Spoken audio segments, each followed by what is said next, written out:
Welcome back, ladies and gentlemen. It is Tuesday night. That means it's time for the Outlaw Racing League. Open set, dirt street stocks, big block mods, and pro late models at Charlotte tonight.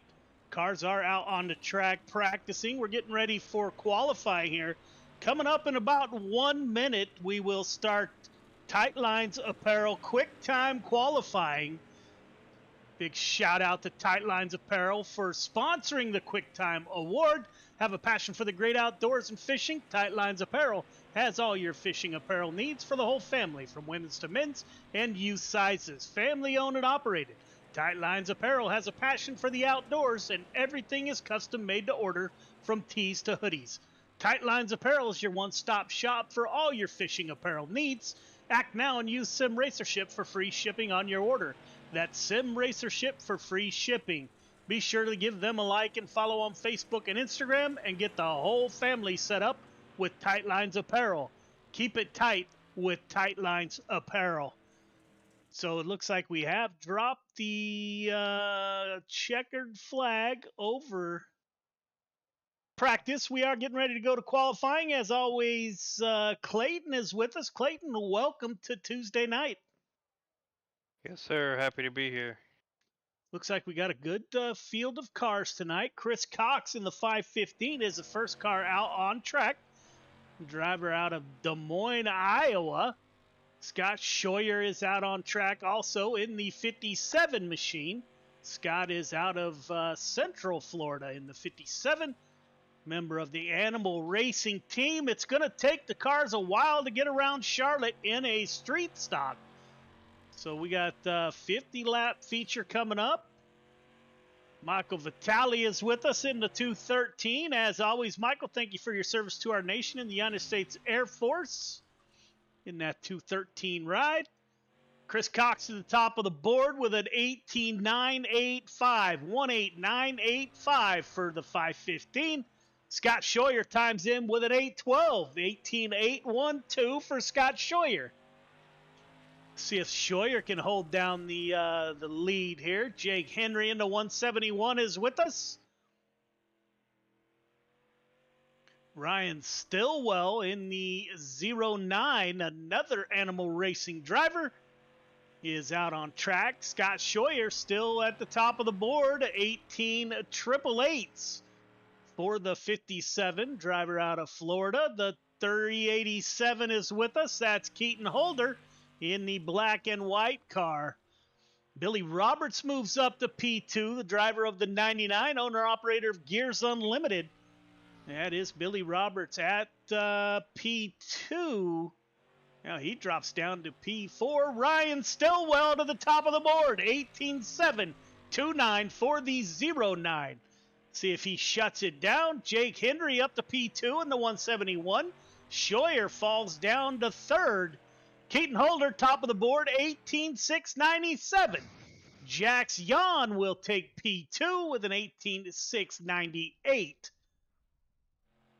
So the 387 getting it done. That is Keaton Holder at the top of the board.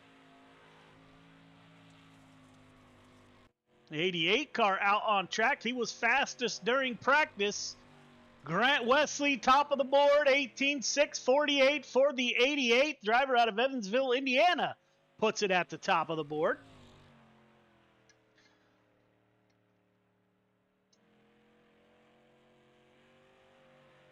There we go. Sorry about that. What are you looking for these guys here at Charlotte? Oh, man, I think it's just even with a small field here, building this league up still, I think it's going to be good old door, not a door slamming fest, but these guys are going to be able to lean on each other. Charlotte has a very fast bottom, but as the bottom goes away, you can move up to the middle. I've been able to watch races win a few myself, running the middle, running the top.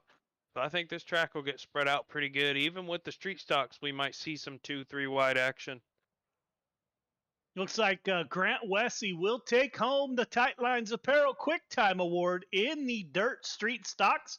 He parks that 88 car at the front of the field with an 18.65. Keaton Holder is P2. Jax Young, Ryan Stillwell, Jake Henry round out your top 5. Grant Wesley is also top of the points board, followed by Ryan Stillwell, Chris Cox, Michael Vitale, and Billy Roberts, your top 5. We're getting ready to go heat racing here at Charlotte in these dirt street stocks. Grant Wesley, Jax Yon on the front row. Jake Henry, Billy Roberts in row number 2. Michael Vitale will round out your field of 5 drivers.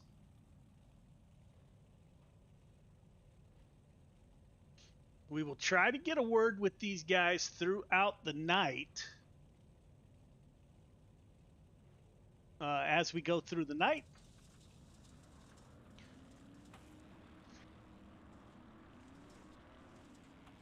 We will have some time as these pace laps will be, if we get a caution, will be pretty long. 88 car chooses the bottom here at Outlaw Racing League. The drivers do get to pick which line that they want to run.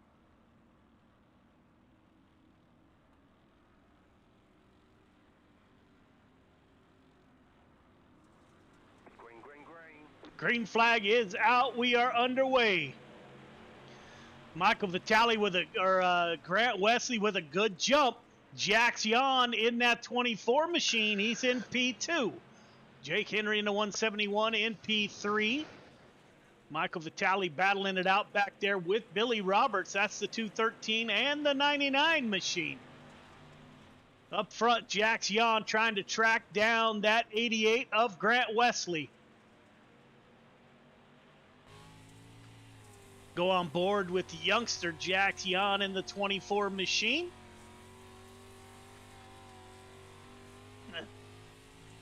As you are aware, most likely very momentum dependent cars. You don't want to bind them up or get them sideways. Could be detrimental for sure. That's for sure. Jack's breathing down Grant Wesley's neck right now. We saw Jax last week start 7th or 8th in the feature, I believe. Charged all the way up to 2nd. Fell 1 spot short. If I know Jax, he doesn't want to do that again. Trying to get around Grant Wesley here. But again, with the invert, we've talked about it almost every week. If these drivers know about it, which I'm sure they all do, they read the rules, they know the format by now. Even with Jax being a new guy, I'm sure he understands if you finish 2nd, you're on the pole. So Jax Yon is going to dive down low anyway, Clayton. Slide job in a street stock. Will take over the lead momentarily. As Grant Wesley crosses back over, will take the lead back. So as sure as you said that, the 24 dove for the bottom and will do it one more time. Slide job coming. Wesley doesn't have enough momentum to cross over. It will be Jax Yon at the line on lap 7 of 10. Yeah, Jax is one of the best on the sim when it comes to throwing slide jobs. A little bit of contact on the backstretch. Grant Wesley into the wall off of Jax Yon. Grant right back. Let's see if Grant throws a slider here.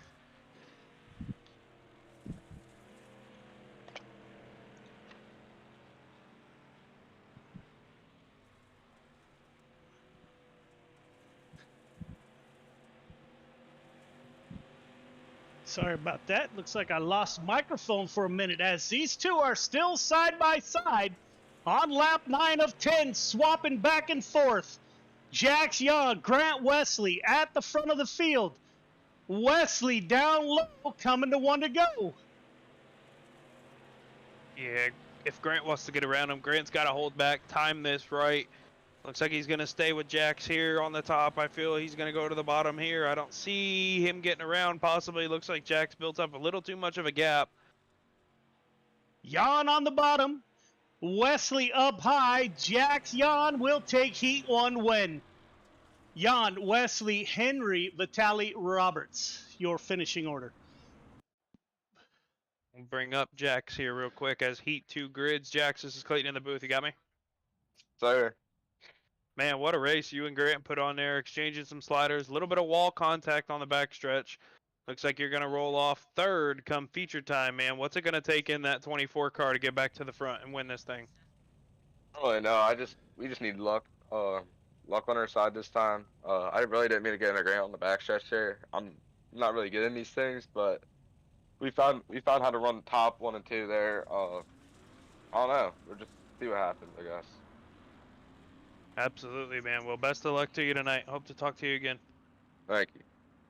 Keaton Holder on the pole. Ryan Stillwell to his outside. Scott Scheuer, Anthony Vitale Jr. in row 2. Chris Cox rounds out your field of 5 drivers. So Heat 1 put on quite a show. Clayton looking for the same. Got a lot of great drivers in both heat races, actually. As the 387 of Keaton Holder looking for the green flag, and he is off. The 09 last week had some issues on the starts as the 21 makes slight contact with the rear bumper of the 9 car. Scott Scheuer on the inside of his teammate, Ryan Stillwell. They're going to think about 3 wide. Keaton Holder able to hold him off on that top side. Scheuer and Stillwell still making contact. Those are teammates going at it. Scheuer on the inside. Scheuer getting a good run on the bottom, it looks like, Clayton. Absolutely. He's really making that bottom more middle in 1 and 2, bottom 3 and 4. He's making it work right now. Can't quite get up to Keaton Holder, but he's definitely fending off his teammate here, Ryan Stillwell, in 3rd. Running the middle again. He's gaining so much ground and entry with Keaton having to take it so much higher on the track. Got right here, gets into Ryan Stillwell a little bit. 3 wide, coming off a 2. Stillwell looking underneath Holder. Scheuer looking underneath Stillwell. What a great battle at the front of the field.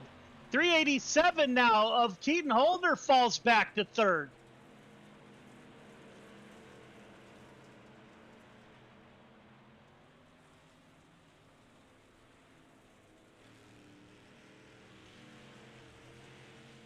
Sliding side by side.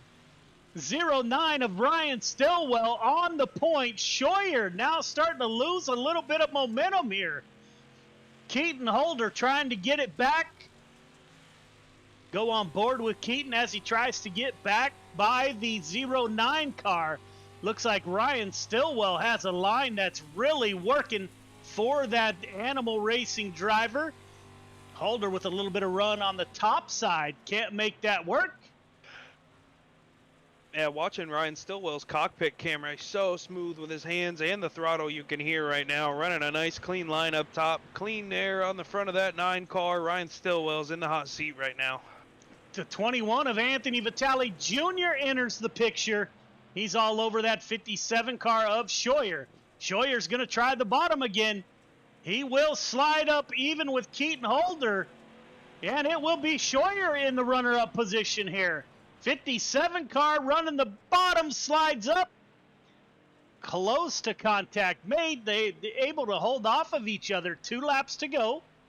Scheuer over-rotates a little bit that time, but comes out in P2 with 1 lap to go. Anthony Vitale Jr. side by side with Keaton Holder. They thought about 3 wide. 09 of Ryan Stillwell running away from the field as Scott Scheuer, the 387 into the wall. It will be Stillwell, Scheuer, Anthony Vitale, Chris Cox, and Keaton Holder.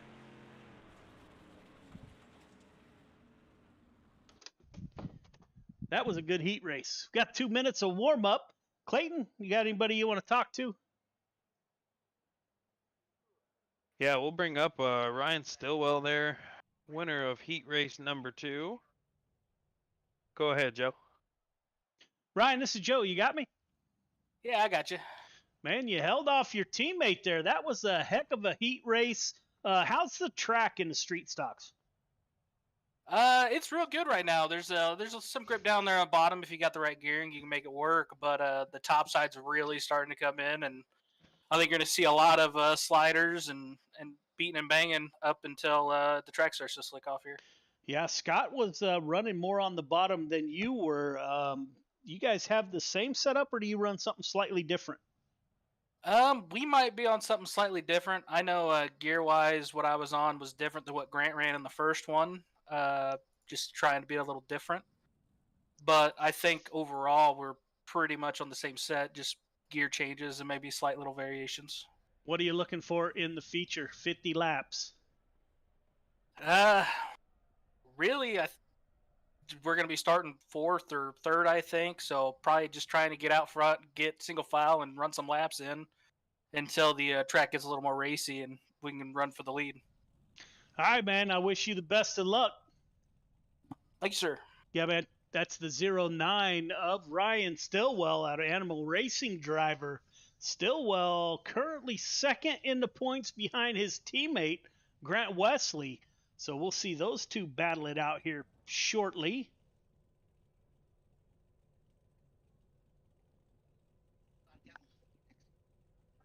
Clayton, what are you looking for in the feature?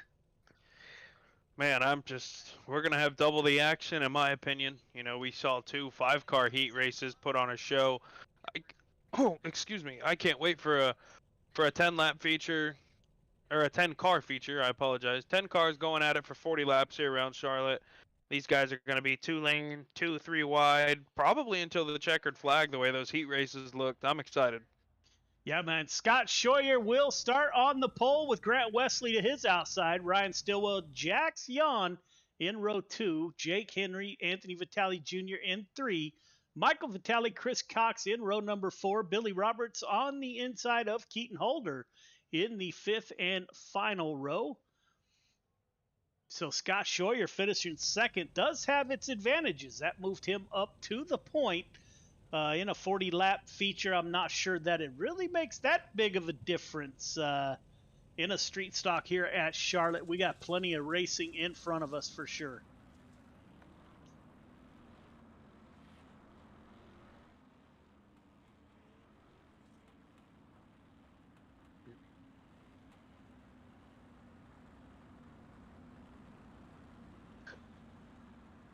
Grant Wesley will be on the inside. Scheuer, I'm kind of surprised that he selected the outside as he ran the inside for the majority of the race.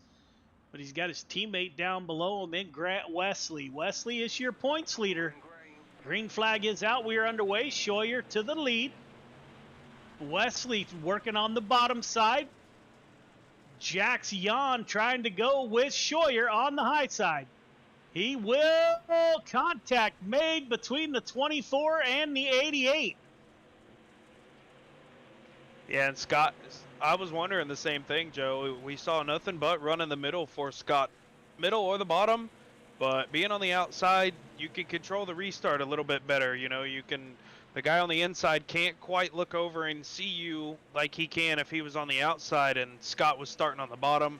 A little bit of an advantage, got out front. Jack's kind of beating on his back door right now, but Scott's clean air on the front end of that 57 car. Scott leading the race right now. Scheuer and Yon. Jax Yon right along the tires in 3 and 4. Grant Wesley riding around in P3. Ryan Stillwell in P4. So you have 3 Animal Racing drivers in the top 5. Anthony Vitale Jr. is battling it out with Chris Cox. Cox is going to throw a slide job in there. Anthony Vitale Jr. with the crossover in the 21. Chris Cox is running up high. Billy Roberts is back there. Billy Roberts in the 99 Gears Unlimited machine. Running on the inside of Keaton Holder. We saw Keaton Holder get into the wall at the conclusion of heat number 2. That put him in the back of the field. Jack Yon, slide job for the lead here. Jax Yon does get by the 57 of Scheuer. Scott Scheuer is going to battle back on the bottom side, though. That's where you and I have talked that Scheuer was really strong running the middle to bottom. He's going to slide up in front of the 24. Jax Yon with a good run off the top of 2. He'll pull up to the rear. Can he get it done? It looks like that middle, Clayton, that time, Yon was in that middle lane. That middle lane is pretty fast. Yeah, even with seeing slick, if you can get the right rear right below the slick there, that's kind of my favorite line here at Charlotte, no matter what I'm in. If I can get the right rear right below the slick that starts to occur, it usually starts in the middle here at this track. If you can run right below that, it's the fastest line around here in my opinion. But man, these guys are showing that the top works, the bottom works, the middle works. Heck, before you know it, we'll have somebody showing us that the slick works. Jax Jan starting to break away from the field. There's a look back from your leader, the driver of the 24 machine, Jax Jan. Starting to pull away from Ryan Stillwell up to P2. Looks like Jax Jan has a line that he likes as the Animal Racing boys go at it for 2, 3, and 4.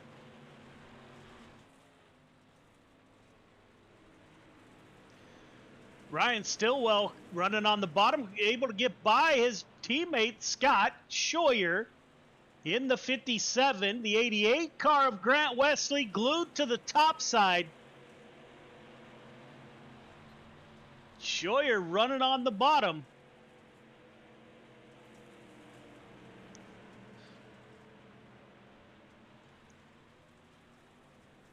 Ryan Stillwell in solid second place. Jax Jan open ups over a second gap between himself and second place Ryan Stillwell.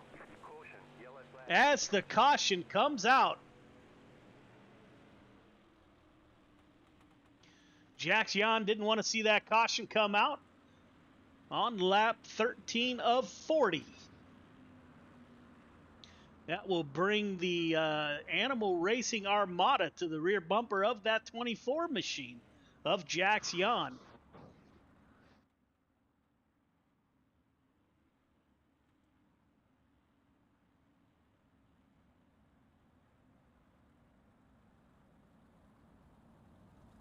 Grant Wesley, this is Joe. You got me? Oh, yeah, I got you. How's the ride? It's going pretty good so far. Just trying to kind of pace myself here. You know, I don't want to get in trouble and get in an incident. So, yeah, the top's coming in pretty good in 1 and 2. 3 and 4, I've been searching around. I've been trying to run that top side in. It's not quite there yet, but I'm hoping here towards the end of the race I can get up top in 3 and 4 and make something happen. All right, man. Animal Racing 2, 3, and 4. Go get them. Oh, yeah. That is the driver of the 88 machine and your current points leader, Grant Wesley, is currently running in P4. Got his teammates with him, Ryan Stillwell, Scott Scheuer, and Grant Wesley.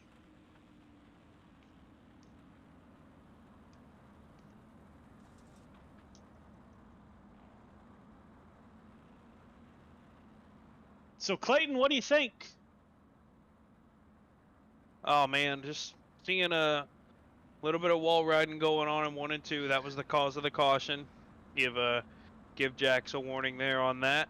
Other than that, man, these guys are putting on a heck of a show. I think Jack's pulling away. Not saying wall riding's the only way he's fast. He's fast in anything, but we definitely don't want to see an iRacing advantage like that. So re-rack the field, get him back going. Looks like Ryan Stillwell going to get him here on the restart. Stillwell to the front. They made a little bit of contact right at the start line. Stillwell contact with the rear bumper of the 24. Now the 57 of Scott Scheuer is going to go and bump into the 24 a little bit as Ryan Stillwell is starting to break away from the field. Scott Scheuer in P2, Jax Jan. We have some contact. Billy Roberts to the infield. Everyone able to drive away from that.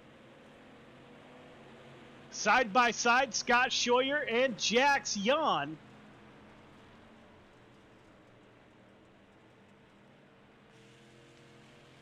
Go on board with Scott Scheuer. You can see now Ryan Stillwell running the bottom in 3 and 4.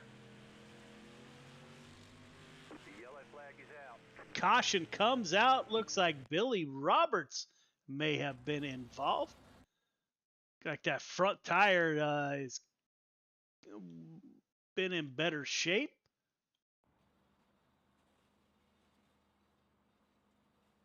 Right front is down as Billy Roberts makes it to pit road.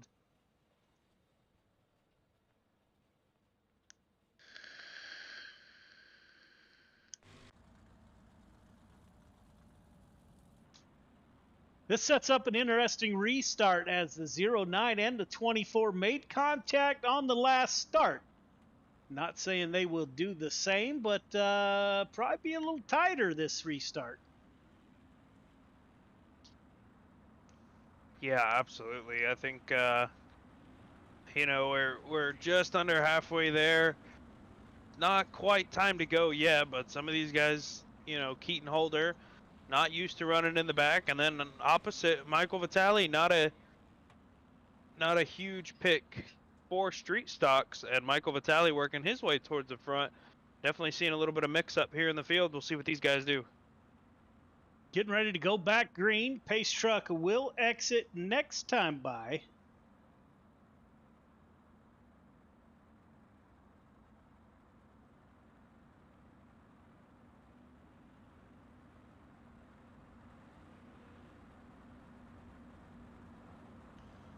We will line it up side by side.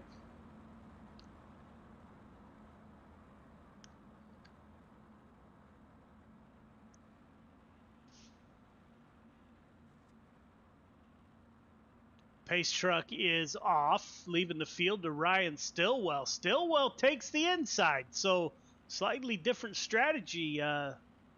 We saw that 09 working the high side the last heat race. As the green flag comes back out, they are side by side, Jax Yon and Ryan Stillwell.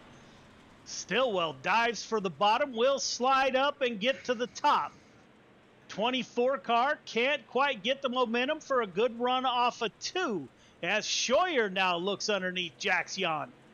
They are side by side coming off a turn forward, nose to nose at the line. 57 of Scheuer on the bottom side, working underneath the 24 of Jax Yon. The 88 gets a little bit of contact. You saw the 88 wiggle. Keaton Holder right up against the wall in the 387 machine.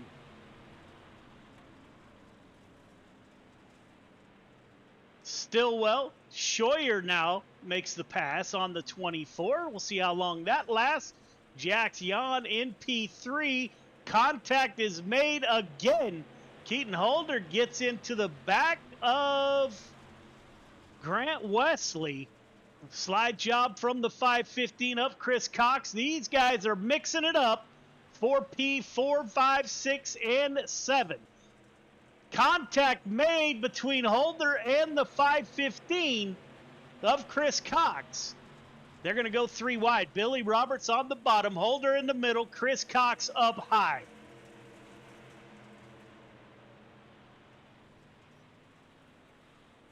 Holder slides up into the 515. Not sure if they made contact or not.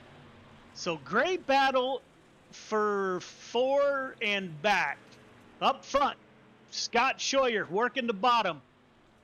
In that 57 machine, Jax Yon now down there with him. Scheuer going for the lead over his teammate. Jax Yon almost took that 3 wide, left the 57 nowhere to go in the middle.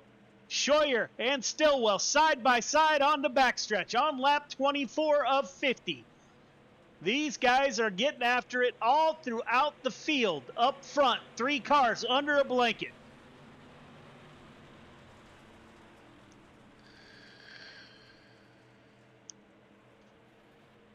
Contact made between Yon and Stillwell. Looks like Michael Vitale able to break out of the pack for P4.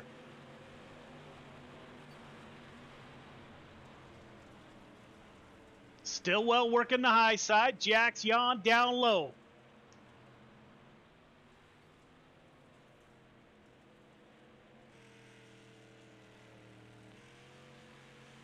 We are on board with the driver of the 24, Jax Yon. He's in second position behind Scott Scheuer. He's got Ryan Stillwell, who is running the high side. You see the 09 come into the picture.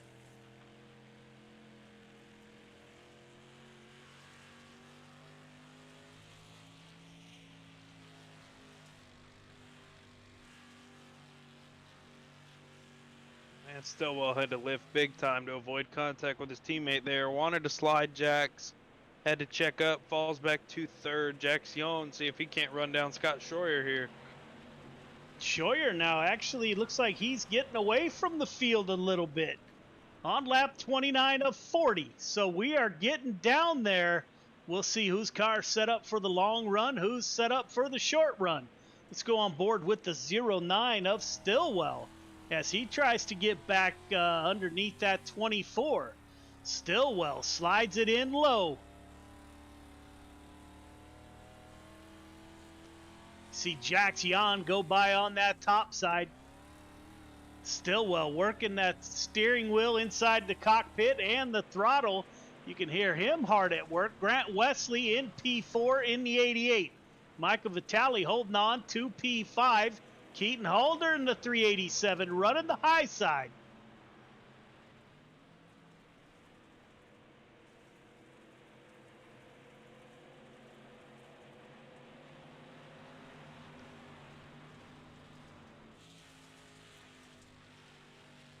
Keaton Holder right up on the cushion.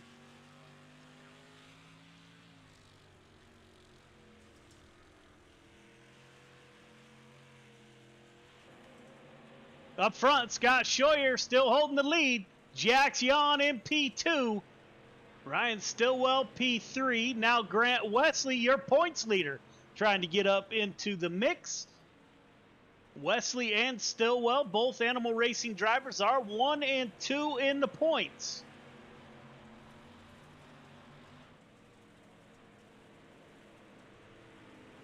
Man, Jack's just flirting with that outside wall in 1 and 2. Dives down to the bottom, runs a bottom line in 3 and 4. But man, watching his right rear in 1 and 2, he is inches away from that wall. We are on the right rear of that 24. Getting it done, running right up next to the wall, not getting into it. Great job by the driver of the 24 as he closes in on your leader. On lap 35 of 40, Jax Jan is there. Slide job coming, I would anticipate. The 57 able to hold him off on that high side. 57 and 24 side by side. Jax Jan gets in front of the 57. Contact is made. Schroyer still working the bottom. Working the middle this time in 1 and 2. Does Schroyer have anything for the youngster in the 24 ride? You can see that bottom starting to get super slick. Clayton, I'm surprised no one's trying the extreme bottom. You can still see some tack down there. They're still kind of running a slider line through the slick. Yeah, I just think with it being a street stock, if it was a modified, those guys would be all over the bottom like that. But the street stock's being so momentum dependent, you can't afford to get down there. Your motor's just going to bog down, and you'll find yourself falling to the back in no time.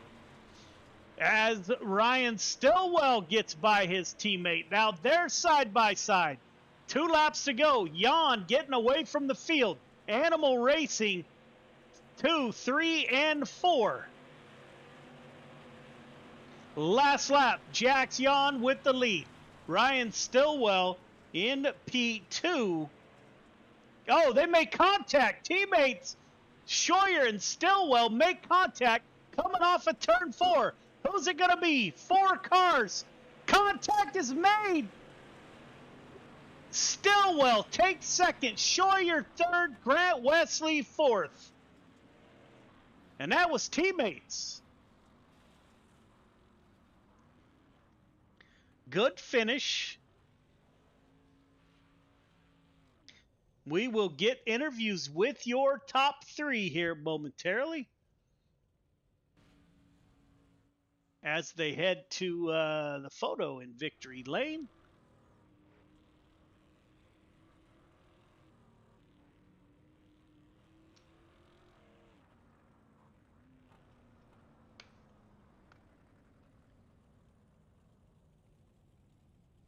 So good run, good opening race by the Outlaw Racing League Dirt Street Stock drivers. As Jax Jan is able to get it done, Ryan Stillwell P2 and Scott Scheuer will round out your your podium tonight in the dirt street stocks. We will get a word with your top three here momentarily. As soon as they get up in the booth. I do see Scott Scheuer. I will pull Scott up in the booth. Scott, this is Joe. You got me? Hey, Joe. How you doing? Man, I'm well. That looked like a lot of fun in a street stock. It takes a while for these things to get around the track. Looks like you fell back late, man. What happened? I don't know. I thought we had a pretty good lead there on the bottom, and next thing I saw, I think it was Jack's up on high in 1 and 2, and next thing I know, I just lost all the lead I had. So I'm not sure if car went away or just what, but yeah, it was a lot of fun. Yeah, Animal Racing got it done, finishing 2, 3, and 4. So a great run by that 57 machine, man. What are you expecting out of the big blocks compared to the street stocks? If the track's like it is now, I think you're going to have a even better race. I think that was a pretty good race there. I hope it was good for a broadcast. It looked like it was anyway. But I think it'll be much the same. I think you'll see the bottom come in there towards the beginning and probably towards the end, and then maybe the top, at the beginning and somewhere in the middle. But I think you should have a good show. Yeah, man, great show that you guys put on. Who do you want to thank on that 57 ride for a podium finish? Thank you guys. Got your got your 6. You guys do an awesome job. It's awesome foundation. Great work there. Glad to be a part of it. Animal Racing, Stars Motorsports. Couldn't any of it couldn't be possible without the teammates of Grant, Ryan, and Rick. We work really good here. So, and Clayton for putting on an awesome series. Yeah, man. Congratulations. Can't wait to watch you in the big blocks. Thank you, sir. Yeah, man.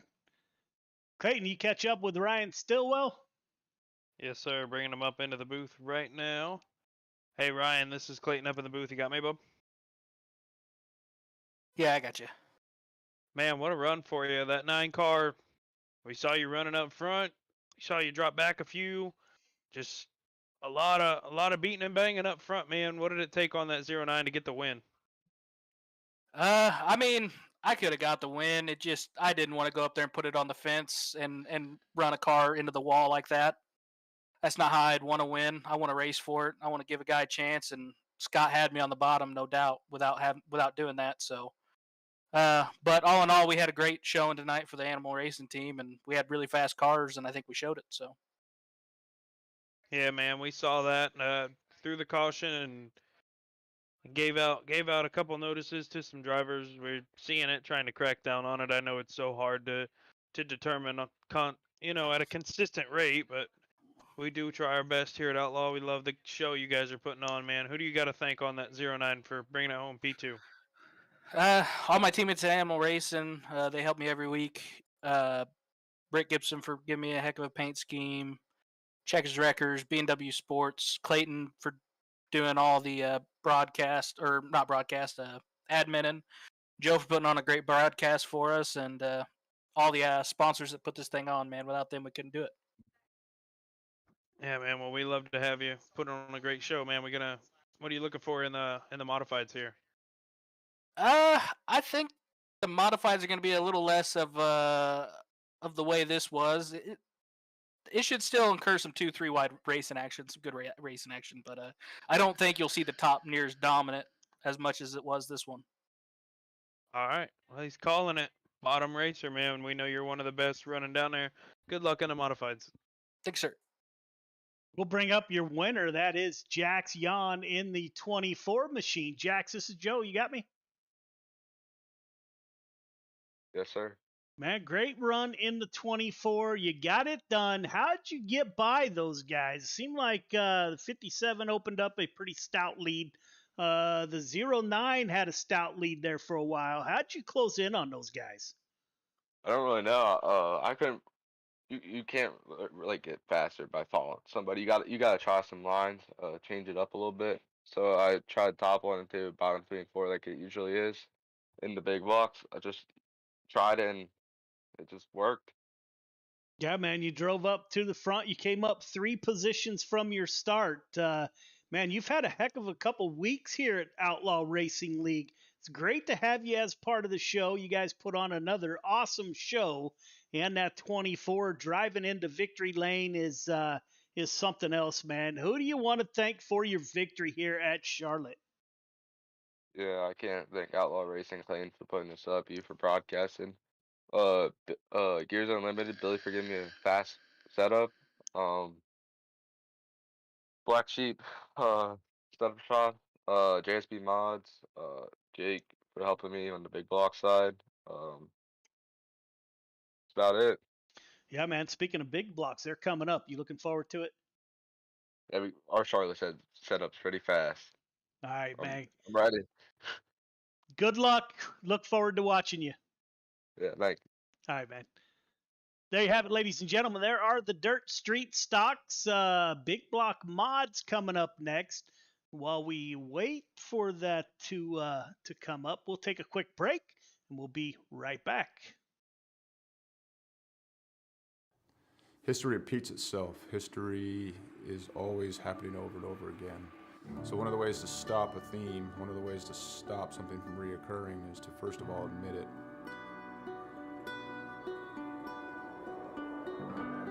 It didn't take long for us to quickly realize that there was power behind Mission 22, power behind its brand, power behind its message, and power behind its people that represented it.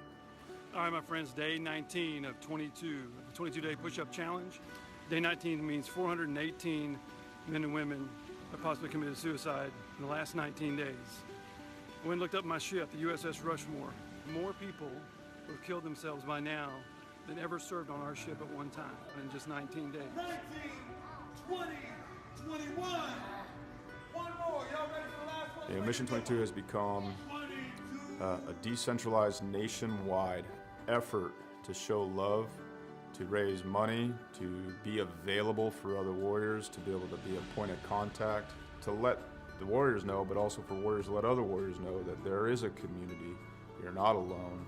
This isn't happening in silence. You're not forgotten.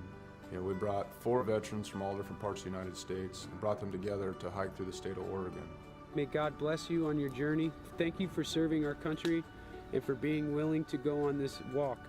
I'm praying you feel peace and strength with each mile. You know, on this hike, some folks found God, some folks remained sober, some folks lost a significant amount of weight to be able to participate.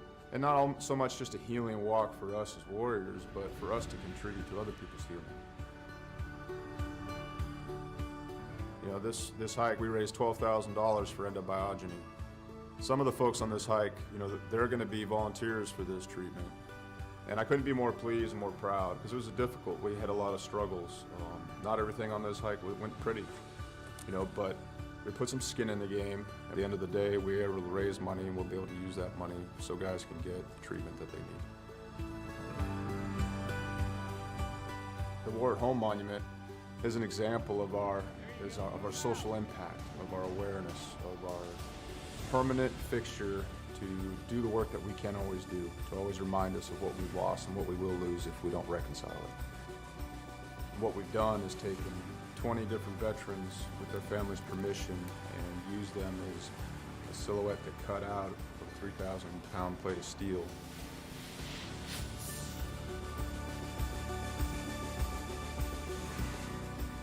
These warriors are placed in a V, and this is to show the size of the problem. This is to show the empty space they leave behind. And it's also to be a constant reminder of what happens when we don't listen to the stories of the warriors that fought in our name.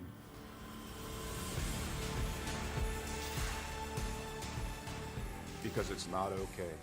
It's not okay that everyone didn't know about veteran suicide. It's not okay that these things were a secret or left unsaid, or that it was shameful. It's not okay that it's shameful to suffer alone and suffer in silence, because if you ask for help, that you're no longer a warrior, that you're weak. Yeah. So I come back and I thought everybody else changed. So I pushed my family away. And it took a long time to really realize it because I didn't want to look internally. You know, I got my Class A CDL and hit the road. I was on the road for about 8 years trucking.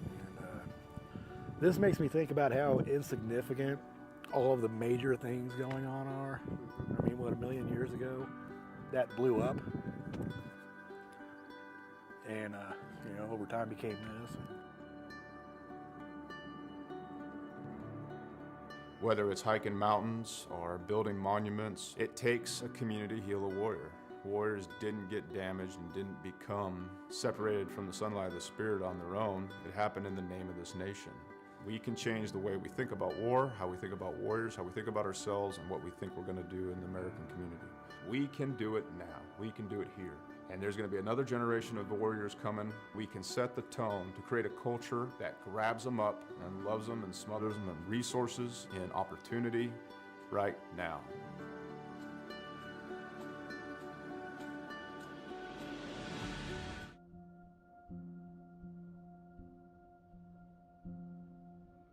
Soldiers, sailors, airmen and women enlist in the armed forces for many reasons, including a sense of duty, patriotism, the adventure, travel, and adrenaline.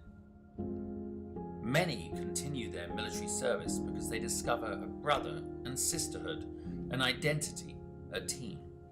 When service members are injured or wounded and can no longer perform their military duties, they quickly find themselves removed from their team, no longer serving the purpose for which they trained. I came back from Afghanistan in 2013, and it was kind of a trial and error of finding out, after the military, what's next in life.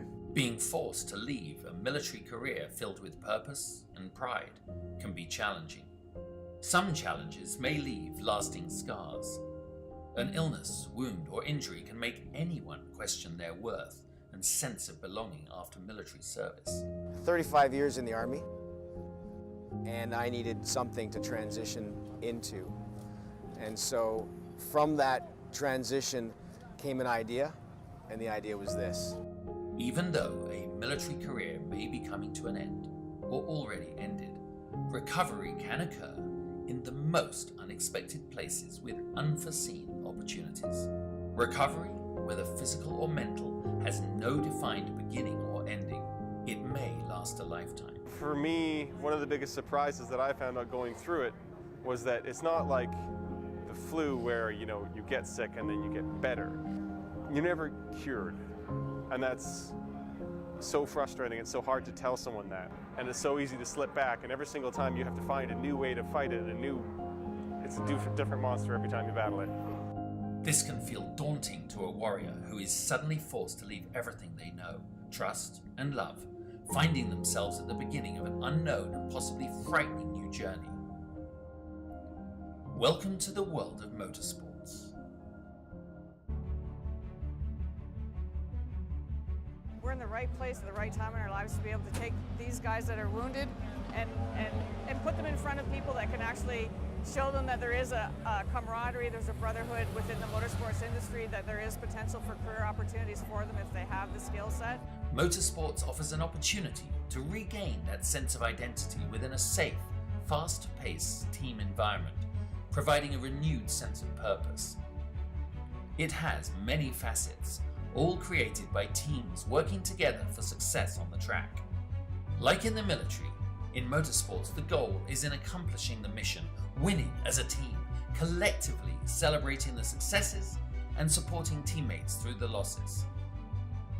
Through motorsport opportunities, Operation Motorsport assists medically transitioning service members and veterans with discovering new ways of achieving a renewed sense of hope, purpose, and pride. Besides the basic brake changing, oil changing, tire rotation, I've actually learned how to assemble and disassemble some engine parts, change some axles, do some alignments and stuff. So give it a try. You never know. This was nothing that I expected. I did not expect to be fully suited, jumping over a wall while cars were going 100 and something miles an hour. From motors to media, tires to tickets, and hot laps to hospitality. Operation Motorsport provides beneficiaries the chance to become immersed within professional motorsports and provides them with the opportunity to find out firsthand what captivates their imagination and interest. These opportunities provide an avenue of discovery within the motorsports immersion or diversionary therapy programs all within the Excite, Engage and Empower recovery programs. Operation Motorsport also offers virtual engagements and recovery opportunities through an iRacing league, engaging beneficiaries in a safe, competitive environment from the comfort and safety of their home. Meeting other like-minded people, service members and veterans on the virtual racetrack, opening the doors to Motorsport Academy programs that prepare beneficiaries for their first encounters at the racetrack, and possibly leading to a day when they can get behind the wheel. A team environment's a perfect place for people like us to kind of get back into some kind of normalcy when you go through a lot when you get medically discharged. And it kind of sucks and you put through the ringer, but I feel like what Operation Motorsport's doing is just something that's just really valuable. Operation Motorsport prides itself in keeping beneficiaries engaged after the race weekend, throughout their recovery and beyond, through our recovery programs, or as a member of the 22 pit crew. No matter the background or story, Operation Motorsport is always there to listen, provide a safe and comfortable space, and a trusted circle of confidence that is open and honest about what difficulties may lie ahead for those transitioning out of a military career. Operation Motorsport believes in the power of team, identity, and purpose.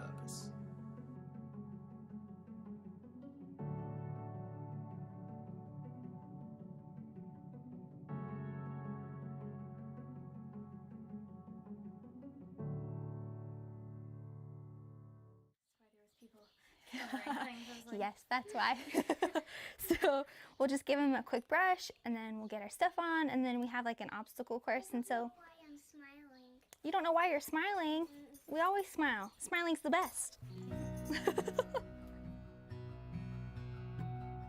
The Mission 22 Equine Program is a riding program for children of veterans. We also serve grandchildren or direct family members of veterans. It's a lot of fun, and I've always loved horses. We have private lessons and group lessons, but it's not just riding. You know, riding lessons, people just think that that's all it is. But we have the opportunity here to really build confidence, to lower stress levels, to give them an outlet and opportunity to spend time doing something healthy and productive. Mission 22 is really based on the foundation of the importance for family. It's why we're supporting families here. So in a time where kids' programs are being canceled left and right, school is shut down, they're not able to be around their friends, you know, being able to have an opportunity where they can just be together and let go of that stress and be around people. Again, honestly, it's just really that simple, being around people. You know, who would have thought that it was something as simple as that? That's okay. You want to grab his reins and then I'll have you walk him forward. It's really a special thing to watch these kids come every week and build a partnership and a relationship with their horse. It lets them forget about everything that's going on in life, being able to come here, kind of shut the world out a little bit and have a really stress-free, fun environment. There's tons of studies that have been done on lowering of cortisol levels of children, and especially with children of veterans, often growing up in a household that can be a more stressful place, to be able to have an outlet where they can be outside, fresh air, horses around them, and just growing in that confidence. Horses are really unique. They're very intuitive to people. They're very emotionally intelligent. They're very emotional animals, very in tune to people. They have a great way of reading people as well, that they can pick up on if you're feeling nervous or scared or excited. They're very reflective to how you feel. And so it's a great way to kind of check in with yourself and see how you're feeling, because they'll let you know. When you're riding bareback, it's really important to think about keeping your thighs nice and snug. Watch your spacing. Remember 1 to 2 horse lengths in between. Nice work.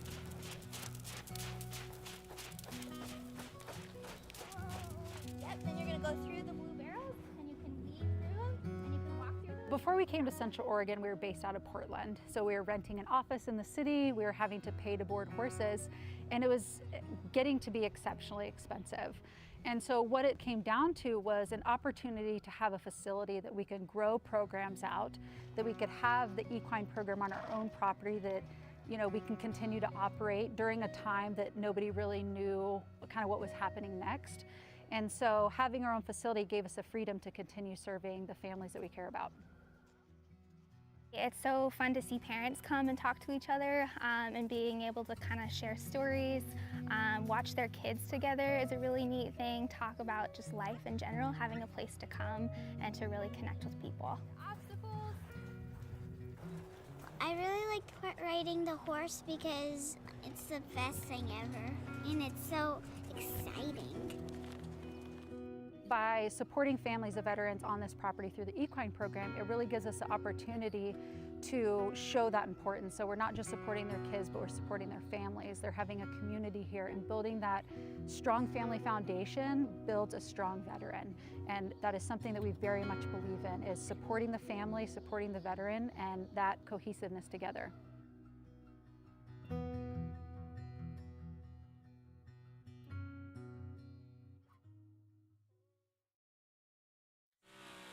Welcome back, ladies and gentlemen. The big blocks are out on the track doing a little bit of practice.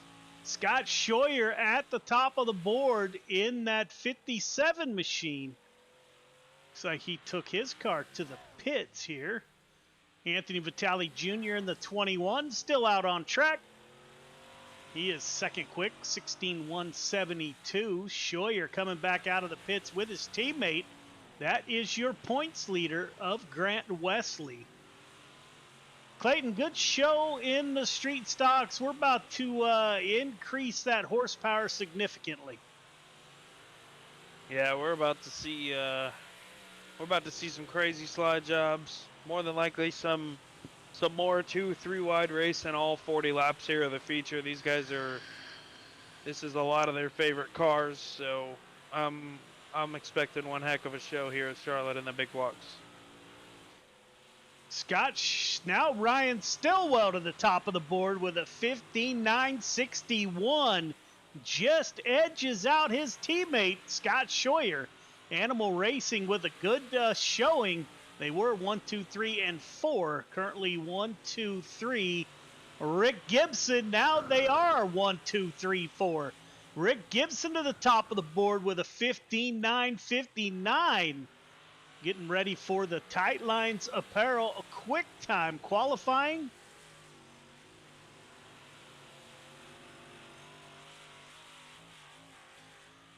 We've got about 4 minutes to go. Rick Gibson at the top of the board. Jax Jan in the 24 car shows up. Put him at the top of the board. First one to break that 16-second mark with a 15.87 for the 24. Jax Jan at the top of the board. Rips Gibson P2.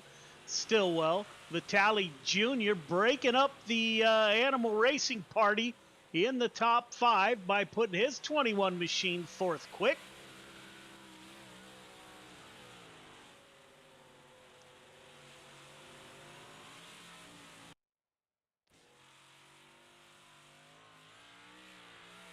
Jax Jan back on track. Let's see if he can increase. Now we got your top 3 have broken the 16-second mark. Now top 4. Now top 8. Billy Roberts to the top of the board in the 99 with a 15.873. So good practice session for these guys, Clayton. They're getting a feel for Charlotte in this higher horsepower car. Yeah, they start to blow off that top layer of that greasy moisture that the track has when it starts. If these guys get that blown off, we'll see some really fast qualifying and feature times all throughout this race tonight. Billy Roberts, Jax Jan, 1, 2 in the 99 and the 24. The two running together on the track or not far behind each other. Go on board with Jax as he shuts it down.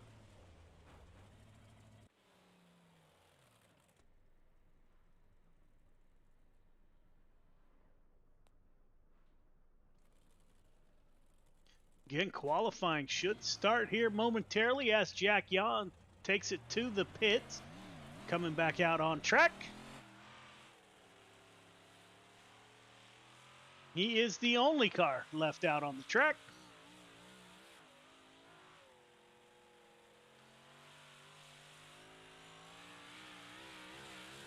Where's Jax from, Clayton? Do you know? I believe he's based out of Pennsylvania. Yeah, looking at the entries list here, I'm seeing Pennsylvania.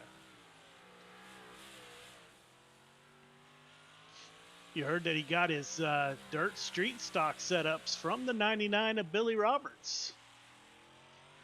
Jax Yom 15-7-33. So he's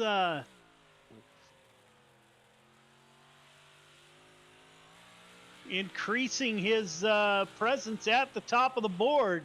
We're getting ready to go qualifying here in about a minute, so we will see how that plays out. Again, this will be Tight Lines Apparel, quick time qualifying. Have a passion for the great outdoors and fishing. Tight Lines Apparel has all your fishing apparel needs for the whole family, from women's to men's and youth sizes. Family owned and operated, Tight Lines Apparel has a passion for the outdoors, and everything is custom made to order, from tees to hoodies. Tight Lines Apparel is your one-stop shop for all your fishing apparel needs. Act now and use Sim Racership for free shipping on your order. That's Sim Racership for free shipping. Be sure to give them a like and follow on Facebook and Instagram, and get the whole family set up with Tight Lines Apparel. Keep it tight with Tight Lines Apparel. Billy Roberts coming out on track in that 99 machine, second quick in practice. You're going to hear him winding up that big block as he's on the bottom here at Charlotte. Goes by the line, which will start his clock. Ryan Stillwell in the 09 out on track. Chris Cox, driver out of Des Moines, Iowa, out on track in the 5:15. Top of the board, 15.982 for Chris Cox. Billy Roberts, 15.769. Top of the board for the 99.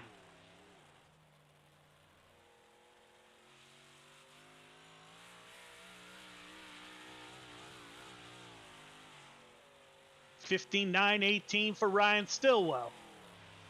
15.815 for Billy Roberts on his second lap. A little bit slower than his first. Michael Vitale in the 2:13 up to P2. Got a different paint scheme tonight. Got a little bit of orange going on. Yeah, it looks like the whole Outlaw team's going to be running orange. Michael Vitale been cranking out those paints. They look really, really good. I cannot wait to get mine on my 00 machine, more than likely tonight or tomorrow. 171 of Jake Henry with a 16.035. Good enough for fifth quick. Rick Gibson in the 38th, Animal Racing driver.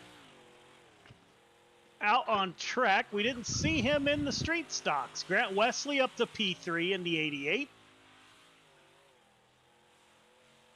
15.87 for the 88, his best lap.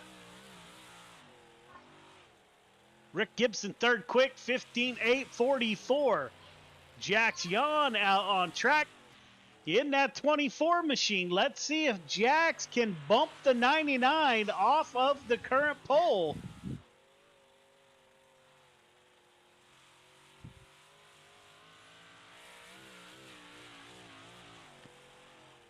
Second quick, 15.778 for the 24. Got one more lap to get it done. Anthony Vitale Jr., the only car left to come out now. He is out. 15.815, not enough to bump the 99. Looks like Billy Roberts currently has a firm grasp on your quick time.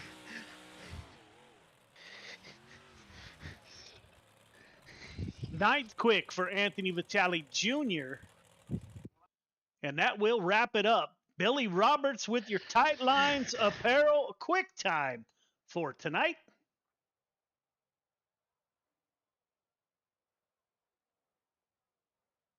I don't see the 387, Clayton. No, I'm not seeing Keaton. Usually he's a modified guy, so I wonder what's going on with the 387 and Keaton Holder here. Billy Roberts on the pole for heat number one with Michael Vitale to his outside. Grant Wesley inside his teammate Ryan Stillwell in row number two. Anthony Vitale Jr. will round out your field of 5 drivers.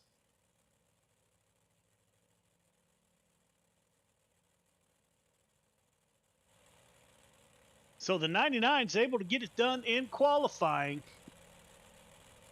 Lane choice goes to the pole sitter. Let's see what Billy Roberts selects here. Bottom or Taking top? the bottom. Sounds like he's going to stay on the bottom.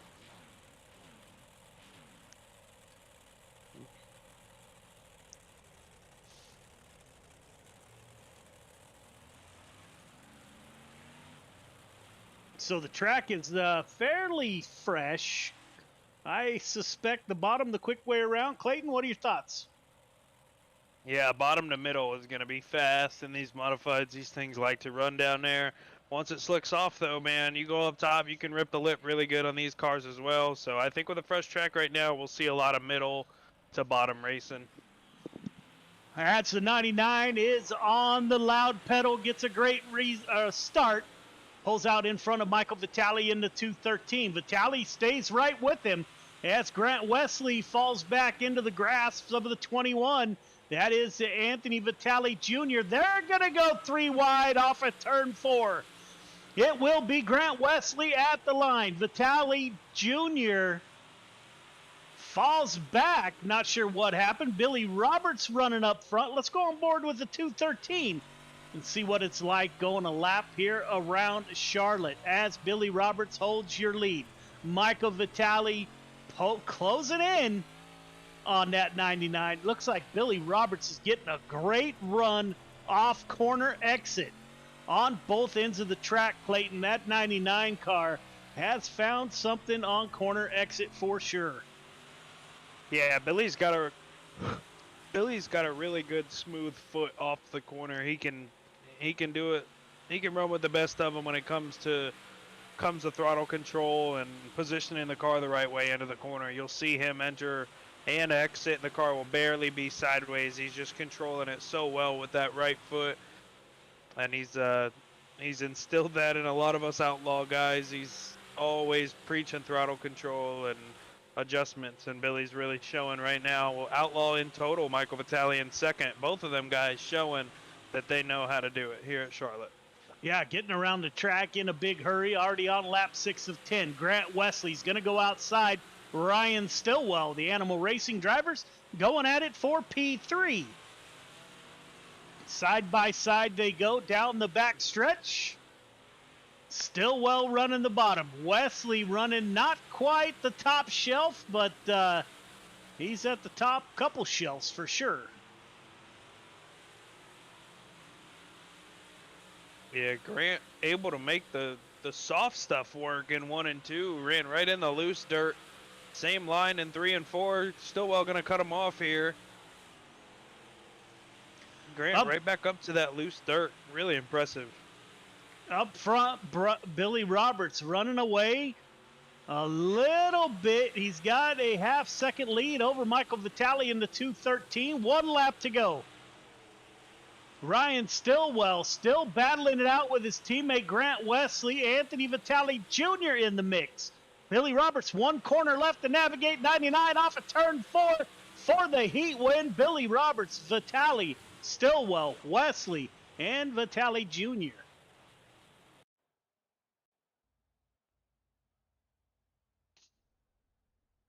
Jax Yon will start heat number 2 on the inside of Rick Gibson. Scott Scheuer, Jake Henry in row number 2.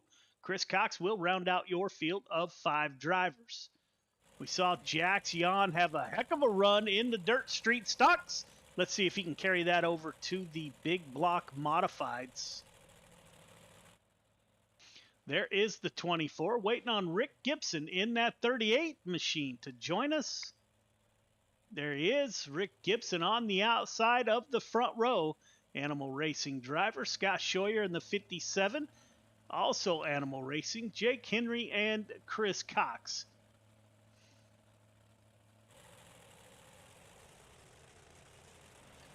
Pace truck will exit this time by.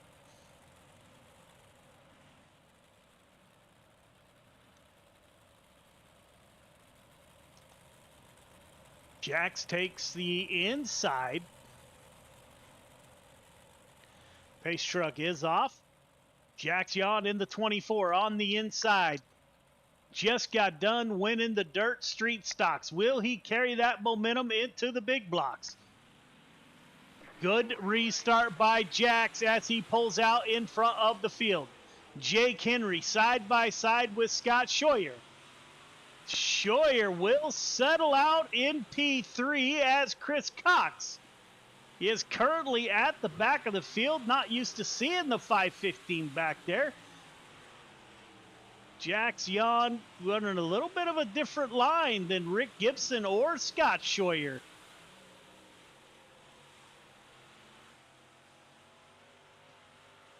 There are your top three. Jax Jan, Enders High running a cut down line.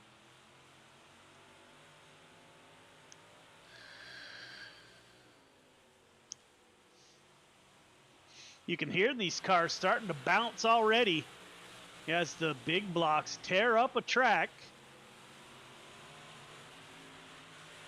Yeah, you can lose traction in the big blocks here at Charlotte really easy. Blow the tires off hitting those bumps, and all it takes is one little input of throttle when the car doesn't want it, and you're going for a ride. Jax Jan, Rick Gibson, Scott Scheuer.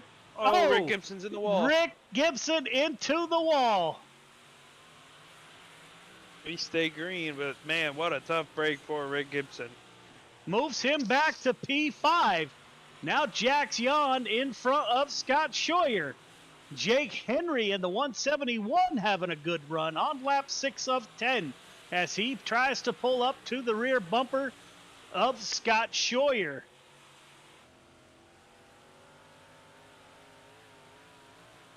On the front nose of the 171, you can see Scott Scheuer working the high side. Jax Jan now with over a second lead. Over second place, the 57 of Scott Scheuer.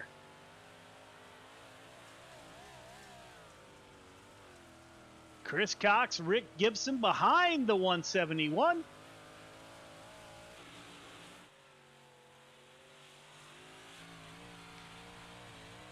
Jax Jan, we're on board. You can see his hands pretty smooth inside that 24. Real gentle on the throttle. He is getting it done.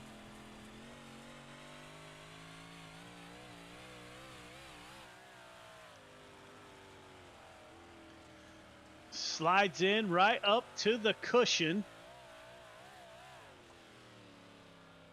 Jan, Scheuer, Henry, Cox, and Gibson, your finishing order for heat number 2.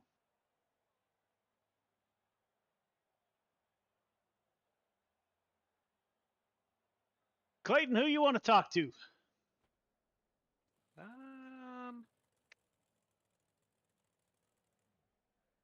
Thinking we'll bring up Chris Cox. Get over to him real quick. There he is. Chris, is Clayton in the booth. You got me? Yes, I do. Man, we are not used to seeing that 515 towards the back in a heat race or a feature in much of anything, man. What happened in your qualifying run bringing you all the way to the back of the pack? Well, I thought I had a good setup, and I picked the bottom line to run around in, and, well, I guess I just didn't have it. I don't know, these setups that I'm using just ain't working. Or I'm just not good here. Something's clashing. Yeah, totally. Been there, done that, man. Did cars start to feel any better during that heat race to you? You feel like you're gonna have a decent car come feature time? I couldn't get it to really work the top. I don't know. I had to throttle it funny. I'm switching to a different setup. Hopefully that'll work. But I guess we'll just figure out where, as long as we get a top 3, I'll be happy. At least top 5. Yeah, I hear that, man. Well, good luck in the feature, brother. Thank you. That was Chris Cox, the driver of the 515. He's out of Des Moines, Iowa. Currently third in the points behind Wesley and Stillwell. Said the car wasn't cooperating. I think we've all had those nights, Clayton, on iRacing for sure. Oh, absolutely. I feel bad for Chris. I even made the mistake running a hosted one earlier before our league kicked off. I ran I ran a hosted race, qualified on the pole, and forgot to put the race setup in for the race, so I ran out of fuel in about 6 laps. Been there, done that for sure. Absolutely. Tough to happen. Tough to see, too. It's especially for a guy like Chris Cox, man. Such a good guy. Great race car driver, a lot of talent. We'll see what Chris can do here at the back of the pack. Scott Scheuer on the pole with Michael Vitale to his outside on that front row. Jax Yon inside Billy Roberts on row number 2. Ryan Stillwell with Jake Henry to his outside on row number 3. Grant Wesley, Chris Cox in row number 4. Anthony Vitale Jr. and Rick Gibson round out your field of 10 drivers.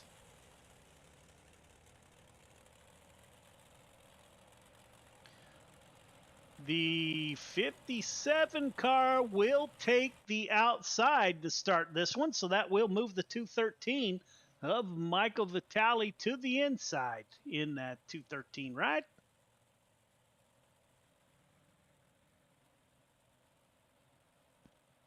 Where's the winner going to come from? Man, I got to go with Billy Roberts. New paint scheme. Billy's very talented here at Charlotte. I'm going with the 99. I'm going to go with Jax Yon again. The kid's got talent.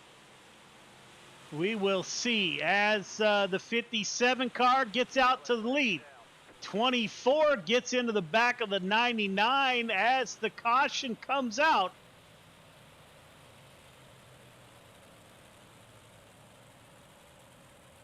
We will line them up and try again.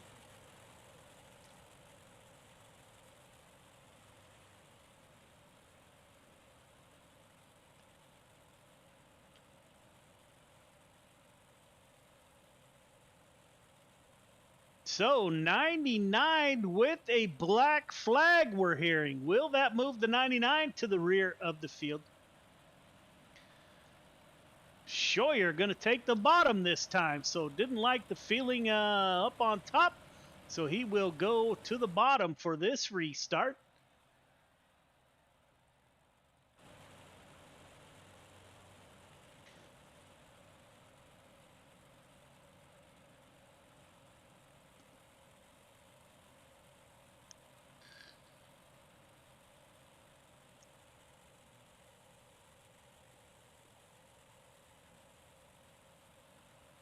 Did not see an incident. Not sure what the caution was for.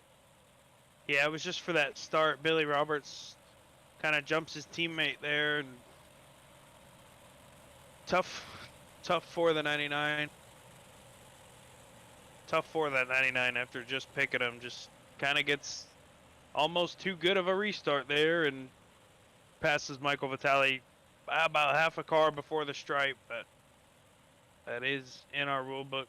Tough break for that 99 of Billy Roberts. Yeah, if it's going to happen, though, now's the time. That 99 has time to work his way back through the field. Yeah, we haven't even completed a lap yet. He'll be just fine. Scott Scheuer on the front row with a great restart. Now Jax Yon slides in underneath the 213. Jax Yon to the point. He passed 2 cars in that last corner. The youngster from Pennsylvania getting it done. Jax Yon, as Michael Vitale battles it out with Scott Scheuer for P2. Jake Henry's going to take it 3 wide. Side by side, they make contact. Henry and Vitale. 3 wide at the line. 171 around. Let's take a look. You had the 213 and the 171 both diving for the bottom.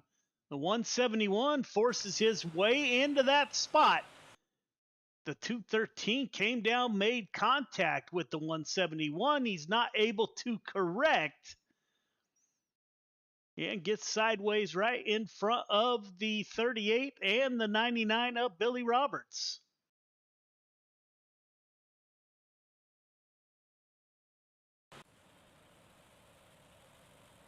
So Jax Yon with a great start past 2 cars last corner on the restart.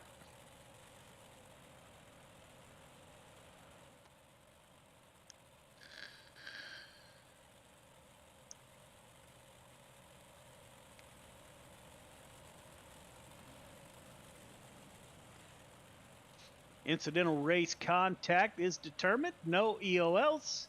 We'll line them up and go again here.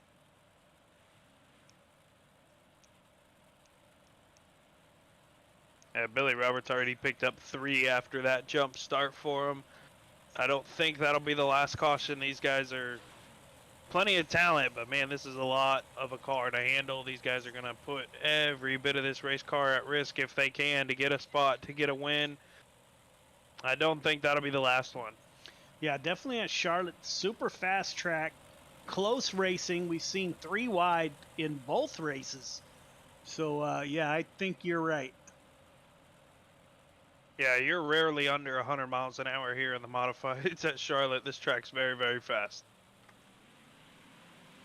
Jax Jan with a great restart. 171 of Jake Henry did not go very well there on the restart. Vitale up to P2. Chris Cox into 515 is going to show his nose into the top 3. Anthony Vitale Jr. in the 21 on the inside of the 171. Vitale Jr. down low. Jake Henry up high, side by side. Billy Roberts trying to get back into the top 5.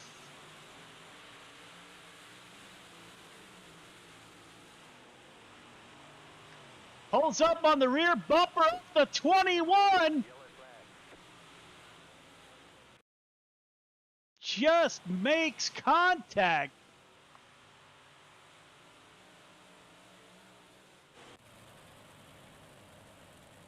Sorry about that. We lost the replay there. Let's try that again. 99 and the 21 with Jake Henry battling it out with the 21. 21 running right in that slick. He might have checked up there to not get into the 171. Billy Roberts couldn't woe that 99 up and then makes contact once again to send him around.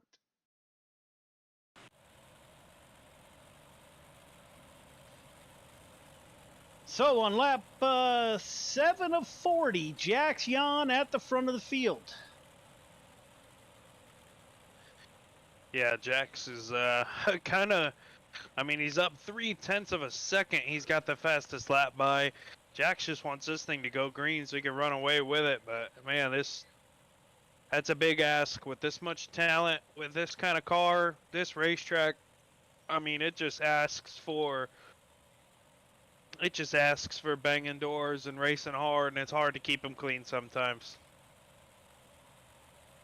Getting ready to go back green.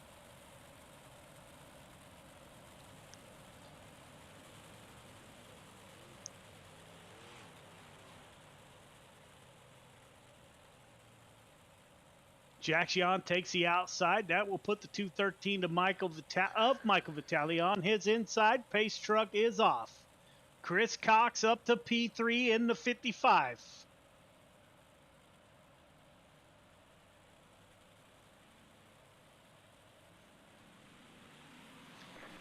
We are back underway. Good restart by the 24 of Jax Jan. Michael Vitale on the outside.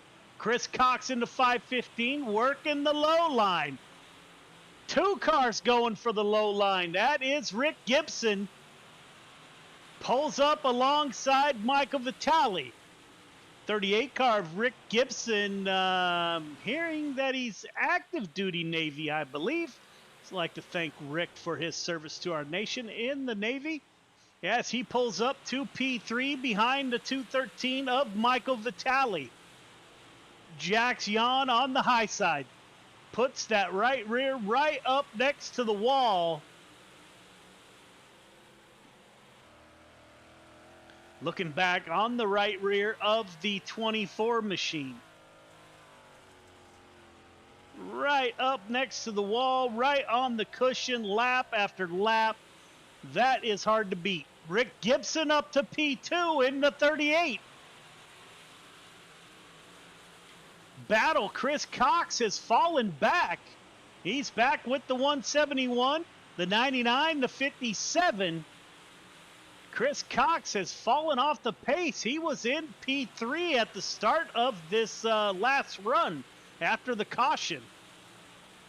Rick Gibson up 8 positions from his start. In that 38, the Animal Racing driver is up to P2. Yeah, I think that's Chris's setup that he was struggling with. He was telling us about. He's got a handful right now, that's for sure. As that 515 drops all the way back to 7th, 8th right now at the line. Let's go on board. Yeah, he has that wheel turned almost all the way to the right. As you talked about earlier, the Billy Robertson crew seemed to hold that steering wheel pretty straight even through the corners. But that 515's getting in there super hot.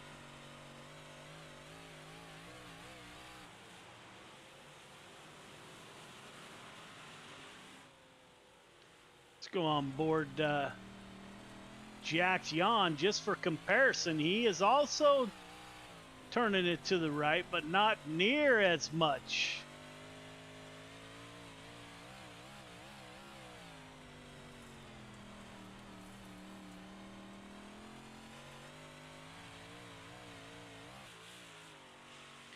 Rick Gibson in P2, top 2, getting away from the field a little bit.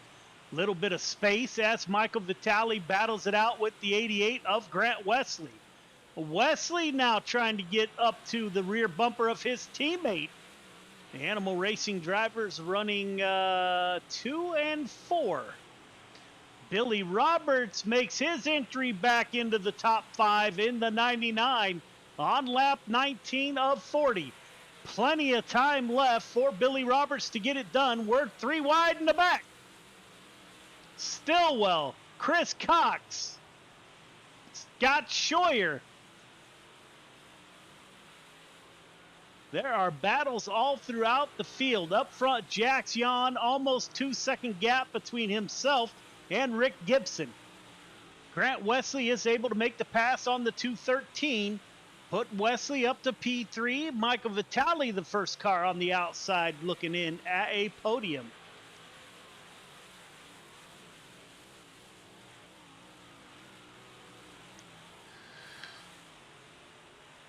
Chris Cox dropped all the way to the back of the field right now, not having fun in that race car.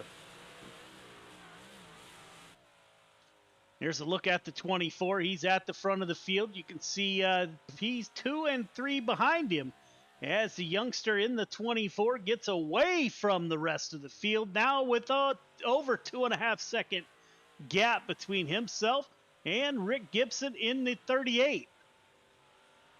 Animal Racing running 2 and 3. That's his teammate behind him, Grant Wesley.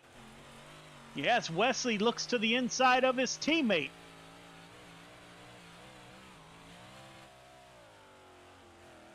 Slide job coming, Grant Wesley.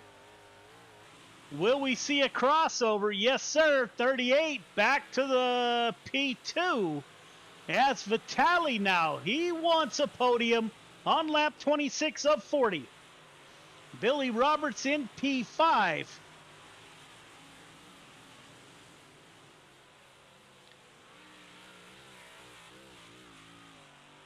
No pressure on your leader, Jax Jan out front. Rick Gibson P2. Almost 3 seconds behind Jax. Grant Wesley in the 88 still challenging his teammate.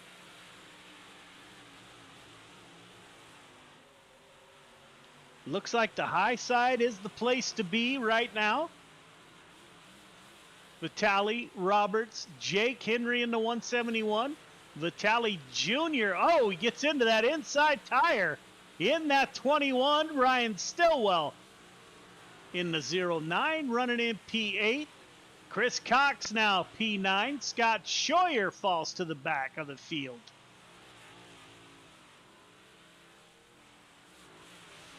Not far behind Scheuer is your leader, Jax Jan.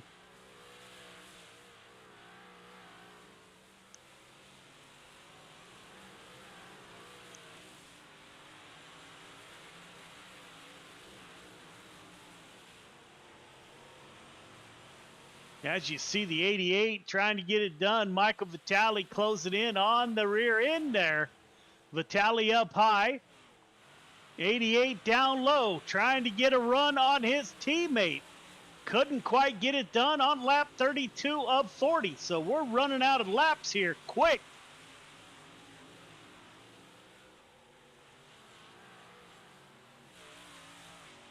Jackson over 3.5 seconds between himself and second place. That is the 38 of Rick Gibson. Grant Wesley up to P3. Vitale. Billy Roberts trying to get another position. That's teammates. The 99 and the 213 side by side. Billy Roberts trying to work his way back to the front after 2 EOLs. Yeah, Billy running that line that I'm so used to learning from Billy here at Charlotte. That middle line right below the soft stuff. He can get it done as we see him here battling with Michael Vitale. It looks like he might clear him here in the next lap or so. Roberts running into marbles there in the middle, as you heard Clayton. Now he slides up in front of the 213. Vitale's going to cross over the 99. Vitale down low. Yikes, that was close. Vitale and the 99 battling it out. The 213, both teammates going at it. On lap 37 of 40, Jax Jan now with a 5-second gap between himself. Well, over 4 seconds. Rick Gibson in P2 in the 38. Grant Wesley in P3. Billy Roberts and Michael Vitale still side by side. As the caution comes out. Jake Henry in the 171 involved. That is the 21 of Anthony Vitale Jr. below him. Vitale Jr. coming up, and the two just make contact.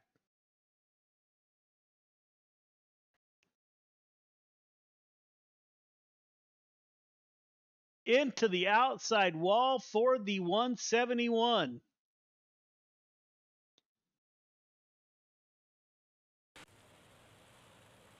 So we will go green-white checkers. That brings everybody back to the rear bumper of the 24. 4-second gap erased.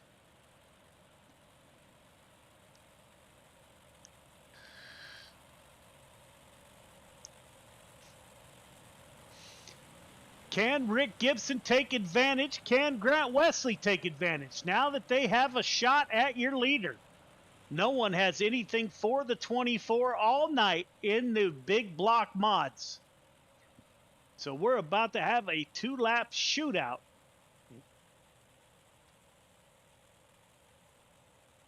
Yeah, this is about to be probably the best restart so far in the league. This track, this car combo. There's a lot on the line here. These guys, every point matters. I'm sure we're about to see a slide job or two here for the win.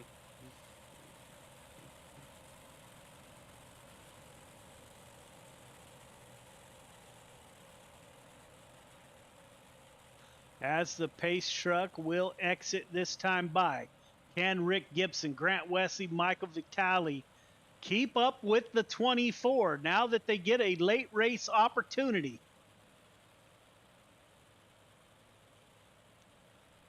Jax Jan hated to see that caution come out. However, great restart. Jax Jan opens up a huge lead between himself and Rick Gibson.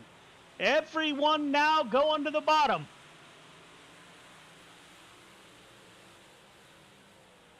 Jan, Gibson, Wesley on the bottom. As is the rest of the field up front. 1 to go. Jax Jan goes to the top. Gets a great run off of 2. Opens up a big gap.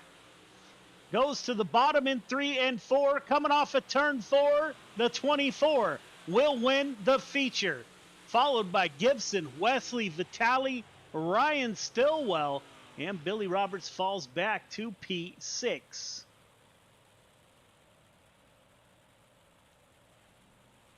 We will get a word with your top 3 here momentarily.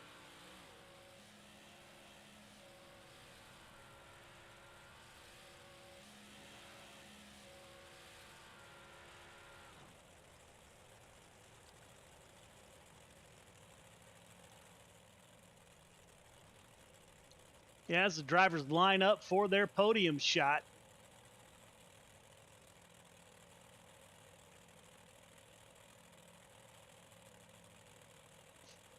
Great run by the Big Block mods.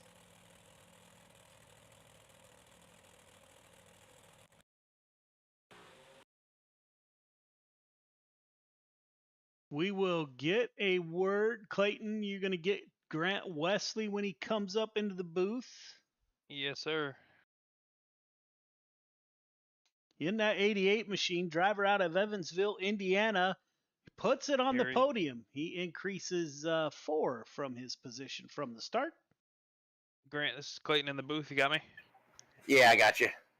Man, 7th to 3rd for you. Great run. Couple cautions helped you, get back to the competition ahead. We saw Rick Gibson, your teammate there, get by and kind of pull away a little bit, but you were able to keep within striking distance. That last caution comes out, man. What were you going to have to do to get around your teammate? Yeah, they're on that last restart. I mean, the track was on the bottom.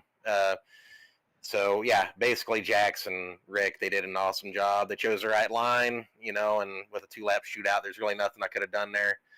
But, man, I tell you what, my car was junk in a heat race. I was not happy at all. Finished 4th and barely hung on to 4th. And so I was basically threw the kitchen sink at it, went with a different setup and made some changes to it, went with a completely different gear for my teammates. And it was Johnny on the spot. I mean, the car felt awesome in the feature. I know Rick had some bad luck there. He was pretty close to me on the gear. He was a little bit lower than I was, so he was a little better around the top. But, yeah, the car was lightning fast, so. Yeah, man, you still put on a great charge. 7th to 3rd. Man, that's a great run. Good for points. Sitting up top, every point matters for you as our points leader here at Outlaw, man. Who do you got to thank on that 88 car bringing it home P3? Yeah, congratulations to Jax on the win, Rick on second. But yeah, I'd just like to thank A&J Landscaping, Gears Unlimited, Vitaly Motorsports, and Tight Lines Apparel. I'd like to thank Joe with Got Your Six Racing Network, Clayton with the administration. I'd like to thank my teammates, Rick, Ryan, Scott, Zane. I'd like to thank my friends and family for watching, and my girlfriend, Brittany. As always, man, got to thank the missus. Congratulations, brother. We'll see you in the Pro Late Models. All right, sounds good. That was the 88 come home P3. Rick Gibson, he moves up 8 from his start. Rick, this is Joe. You got me? I got you, buddy. Yeah, man. First of all, thank you for your service to our country in the Navy, man. That means a lot to me. So thank you for that, for sure. No, thank you. Yeah, man. 38 car, Jax Yon kind of ran away from the field. When we got that late restart, man, I thought that might be the key. What'd you need to do on that 38 to keep up with the 24? Oh, I think actually, if I could have ran a couple laps behind him to see where he was running, probably would have been beneficial. But no, getting that little tangle up there with I believe Jason, kind of got a little damage on the car, so I didn't really want to rotate all that great anymore on the bottom. So I don't know. I was just thinking just to try and throw it at the bottom, and Jax ran the right line to go down there. So it was really just cat and mouse game pretty much, and he ran the right line. So I didn't think I really had much for him up top, so I figured that was just the only way I can get him. Yeah, man. 2-3 for Animal Racing. So another strong podium for the Animal team. Where are you from originally? Originally, El Paso, Texas. El Paso, Texas. Are you currently active duty? Currently, yes. I am stationed out in Oklahoma at Tinker Air Force Base. Right on. Go figure, Navy and an Air Force Base, but it works. Right on, in Oklahoma. So thank you for your service, but you're from Texas originally, so not that far from home, which far enough, but not too far. So man, that's awesome. A great run on that 38, man. Who do you want to thank for a podium finish and moving up 8 from your start? I want to, well, first off, I want to thank you guys for putting this whole deal on. Um, you know, you with broadcasting, Clayton out there making the calls and stuff like that. It's a really, really good league to run in. And I watch when I can, and when I can run, I'm out here. So it's really appreciative of what all goes on here. And yeah, just think we'll just all the guys back at Animal Racing, Scott Schroyer, Grant Wesley, Ryan Stillwell. We just get along so good and just bounce ideas off of each other, and they make it really fun as well to just come on and run with them. So anytime we can get up on the podium and do well is a really good night. So yep, that, and last but not least, my wife and daughter. We missed the street stocks a little bit. We were cooking dinner, but yeah, they were gracious enough to let me get on and run with you guys tonight. Yeah, man, family comes first for sure. You gonna run the pro late models? I will be there. Right on, man. Good luck. All right, thanks, guys. Yeah, man. Bring up Jaxie on here. Joe, if you wouldn't mind, I have got to make this phone call. Yep. Jax, this is Joe. You got me? Jaxion, this is Joe. You got me? Yep. Man, another visit to victory lane in the 24. Your heart had to stop once that caution came out late and you had over a 4.5 second lead once that brought everyone back to your rear bumper, or maybe not the way the 24 was running tonight. Great run by you, Matt. How did you run so much better than everybody else? I don't really know. Those other guys run a lot of different cars. I mostly run mod stuff, but I'm kind of getting used to those street stock things over there. They've been pretty fun. Um, but yeah, I have a lot of practice in these cars. We run a lot of laps during the week. I run a lot of officials for the big blocks. Um, I don't really know. I just got a good crew behind me. Jake for giving me a good setup. My all my teammates. Yeah, man, great run. Nobody had anything for the 24. Are you going to go 3 for 3 coming up in the pro late models? Oh no, I'm not gonna make the pro late models because I have a league race for the mods tonight with my team, and I committed to it. So I'm just gonna go over there. If I didn't have it, I would be over here. But yeah, Yeah, man, 2 and done, 2 podiums. Great job by you. Who do you want to thank on that 24 for your victory? yeah. I like to thank you for putting up the broadcast, Clayton, and everybody at Gears Unlimited for putting up this league race, and it's really fun. It's very clean. I recommend it a lot. My teammates at Chaos Motorsports, Billy for bringing me on, like I think it was last week. Jake Brissett for giving me the setup. Go check out Black Sheep Motorsports. Get the dig there. All my teammates. Um, about it. Billy for helping me when I need him. Yeah, man, good luck in your official race. Great night here at Outlaw Racing League. Congratulations. Yeah, thank you. Yeah, man. So there you have it, ladies and gentlemen. We're going to take a break. When we come back, we will be with the pro late models right back here at Charlotte. So we'll take a quick break and we'll be right back.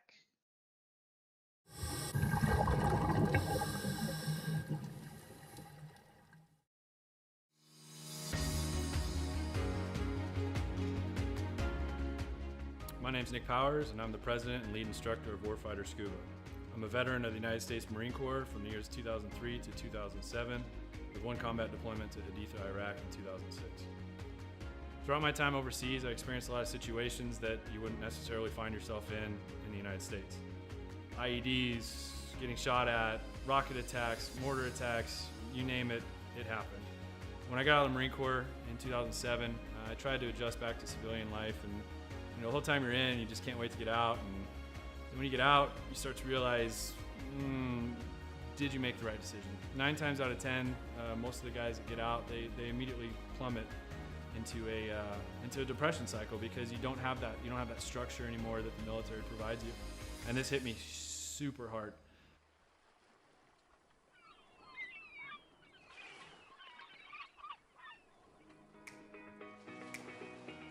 We moved to one of the #1 top dive destinations in the entire world, and I figured I'd start getting back into scuba diving. And after our first couple dives, I realized how peaceful it was underwater and how none of my problems followed me.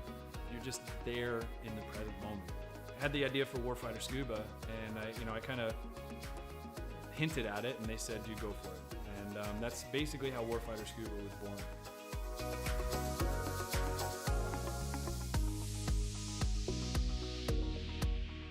So Warfighter Scuba is a nonprofit. We're a 501c3 nonprofit with the IRS. We bring combat wounded veterans down to the Caribbean to teach them scuba diving to treat their wounds.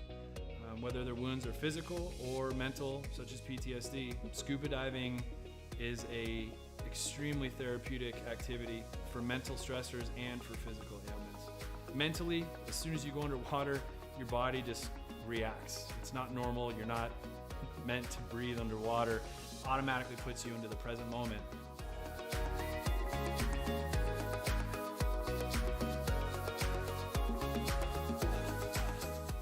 You have nothing but peace and calm. This ability to separate yourself from reality really allows veterans to find out what their trigger mechanism might be for their particular mental stressors.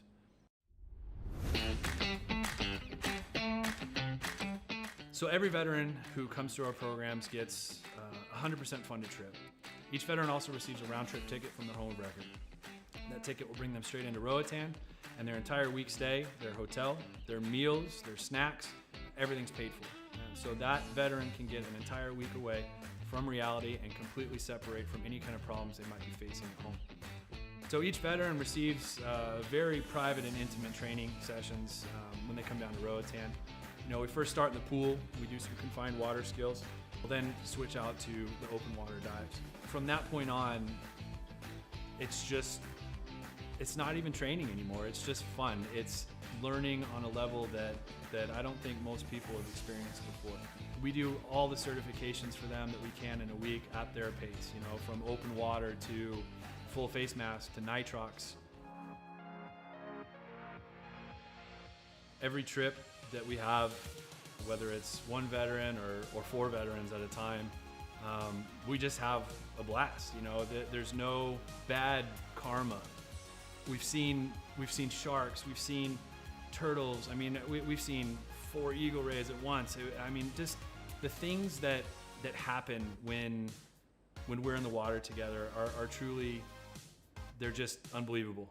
The dedication that these vets have now to scuba diving and to wanting to come back and to help other veterans experience what they've experienced, it hits me in the heart more than most things have ever hit me in my heart. It's truly an honor to take these heroes into the water. It's really cool to see the transformation that happens to them, from being, oh my gosh, I don't know if I'm gonna be able to do this. I've gone snorkeling a few times, or I'm not that good of a swimmer. And the funny thing about scuba is none of that matters. You're completely weightless in the water. You could come down and have 0 experience in the water and be one of the better scuba divers out there.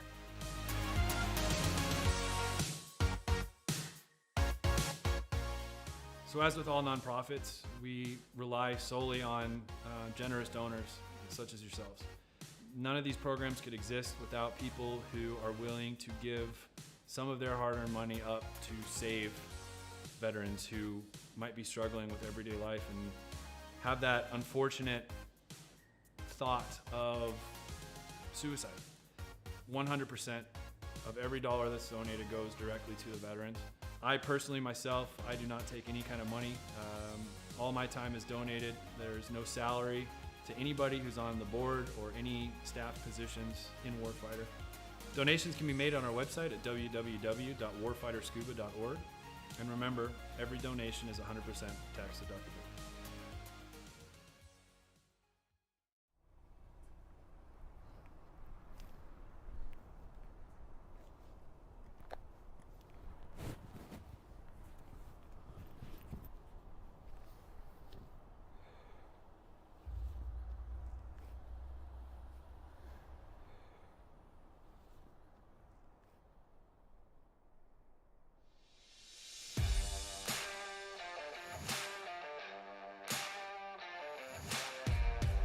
I'm Chris Jackamick, and I live in Las Vegas, Nevada. Throughout my military career, I spent the bulk of my career out in Las Vegas. It was the first job I had as I was protecting some sensitive resources out there at Nellis. I would deploy to Kuwait early on in my military career with a larger weaponry system to support Operation Southern Watch. And then from 2003 to 2006, I was part of the emerging drone mission for the United States Air Force and Department of Defense. We were fighting the wars in Iraq and Afghanistan from our backyard. You'd be in war for 12 hours of your shift, and then you'd drive home to your apartment here in Nevada. So psychologically, it was very odd. Like, you felt you were in the combat zone every day because you were seeing it on the screens and it was that important, but I don't know what it did to the human psyche at the time.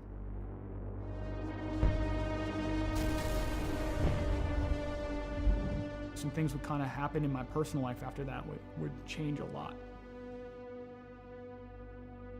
When Adam joined the Marine Corps, it was a natural fit. Anybody who joins the military, especially after 9/11 happened, you're looking for that purpose. I think that's why he made the choice. It's like, let me go be a Marine.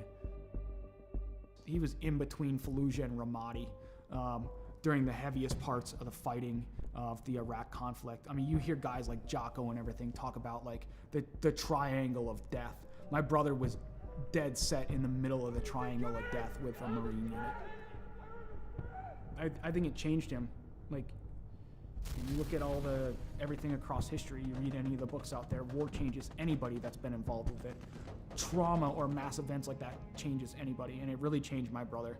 And I get that call. I get the text, actually, from my stepmom. I was like, I need you to call me as soon as possible. Something's wrong with Adam.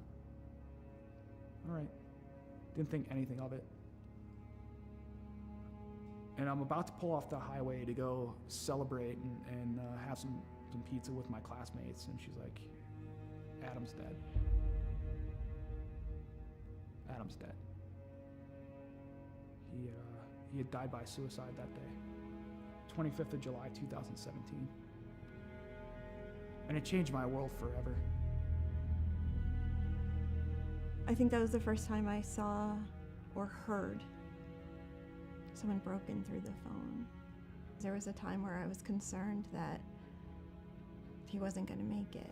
There were times I thought, we're going to have to camp out outside of his house, or we might get that phone call. Are we ready for that phone call? I couldn't catch a break.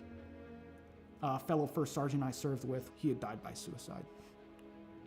On the day of my buddy's funeral, I'm going through social media, and I see this, what appears to be a manifesto from one of my old airmen. My first thought was like, today's not going to be a good day. And sadly, my hunch was right. He had killed his own family and taken his own life on the day of my buddy's funeral. It was just compounding trauma after trauma after trauma. I cracked. I fell hard with alcohol. That was rock bottom.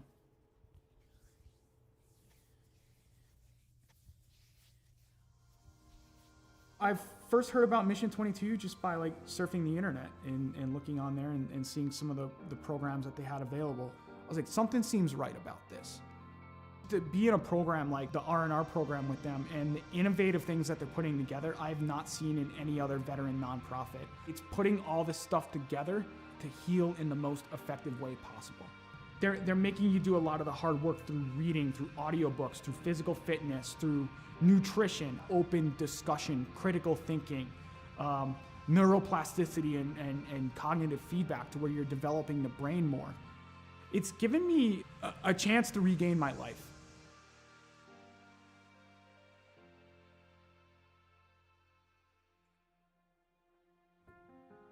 Cycling's been a big part of my recovery. Is around the time I retired a little over a year ago, I set forth, as like, let me set this goal to ride 2,020 miles in 2020 for another veteran nonprofit that supports Gold Star families and those lost either to accident or to suicide.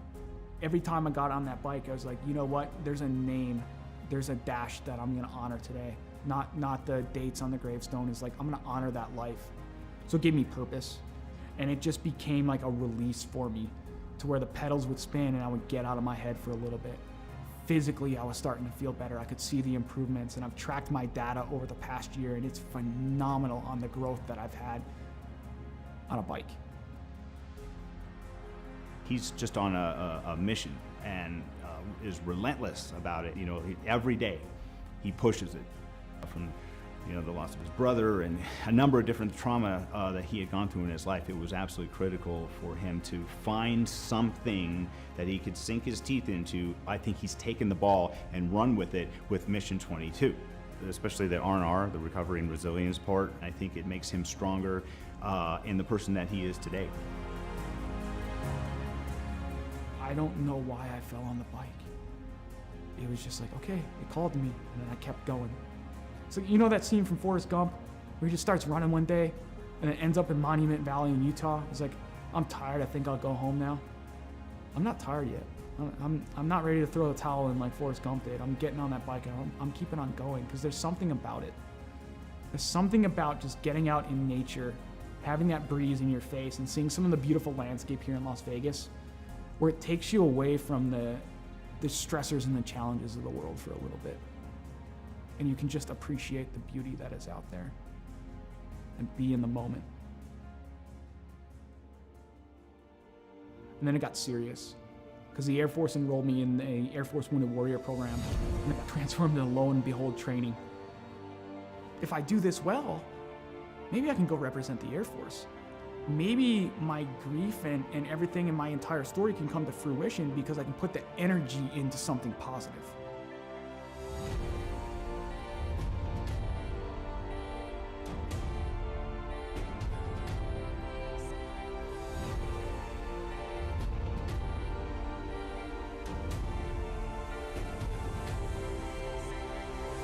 If I made the team, I'd just be overwhelmed with emotion. I suffered a lot of my trauma because of my military service, but at the end, it's like, I gotta be grateful that I'm allowed to compete in this because there are others who didn't make it home or lost the war at home that's what it's about.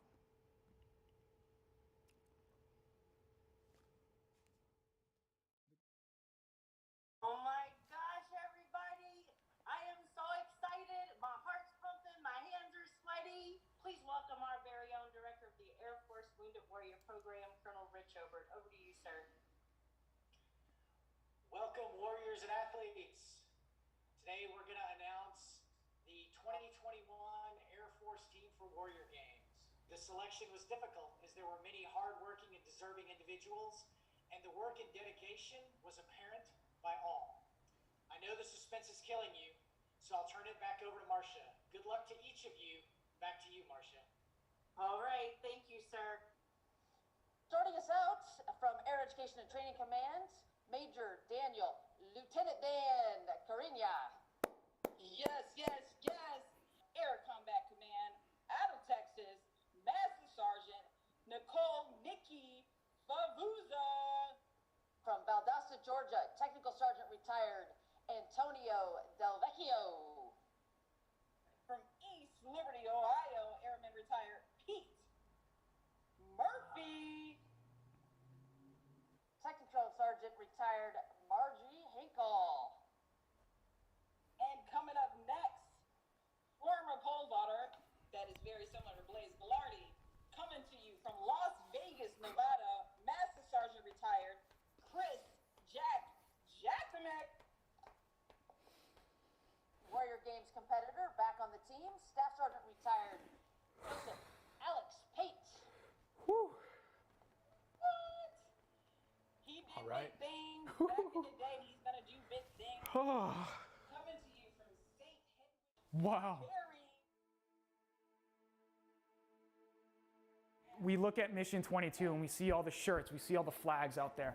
I don't think enough of the people understand how big the programs actually are and how that is actually in there. And like, I'm a benefactor from the donations of these private donors that are there to allow me to live life, to improve life for not only myself, but for... Welcome back, ladies and gentlemen. Practice wrapping up. Ryan Stillwell, top of the board, 15,006. Grant Wesley, P2, Scheuer, Rick Gibson. Top 4 all animal racing drivers. We're getting ready for Tight Lines Apparel Quick Time. Have a passion for the great outdoors and fishing? Tight Lines Apparel has all your fishing apparel needs for the whole family, from women's to men's and youth sizes. Family owned and operated, Tight Lines Apparel has a passion for the outdoors, and everything is custom made to order, from tees to hoodies. Tight Lines Apparel is your one-stop shop for all your fishing apparel needs. Act now and use code SIMRACERSHIP for free shipping on your order. That's SIMRACERSHIP for free shipping. Be sure to give them a like and follow on Facebook and Instagram and get the whole family set up with Tight Lines Apparel. Keep it tight with Tight Lines Apparel. Clayton, welcome back. It is time for the nightcap animal racing 1, 2, 3, and 4, Clayton, in practice. Yeah, I'm actually out here test driving right now behind Scott Scheuer, and man, his line is kind of awkward looking from behind. He's got a high entry and then kind of gets the car down to the middle, but then gets back up to the high side on corner exits. So that might throw a couple drivers off if you're running behind that 57 of Scott Scheuer. Definitely just threw me off right into the outside wall of 3 and 4, but I'll go ahead and take the blame for lack of talent there. So Ryan Stillwell still at the top of the board. Scheuer, Wesley Gibson, Keaton Holder is back. Billy Roberts, Chris Cox, Vitali, and Vitali Jr. 9 cars in the field. Getting ready for Outlaw Racing League nightcap as the checkered flag waves over qualifying.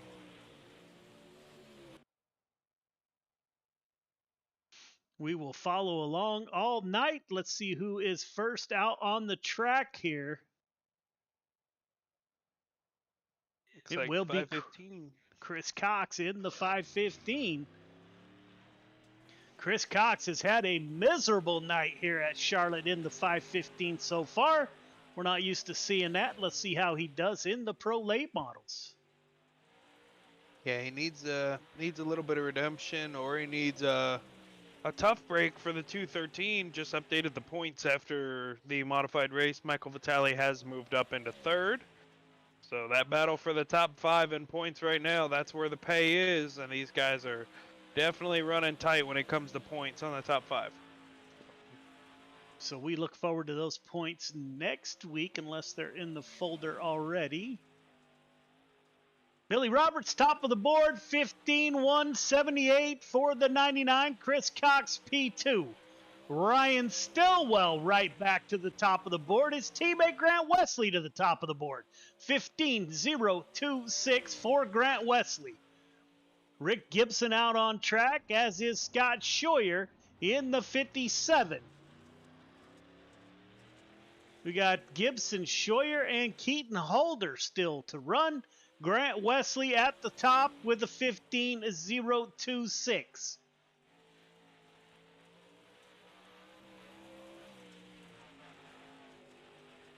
We'll follow along with Rick Gibson here in that 38 ride.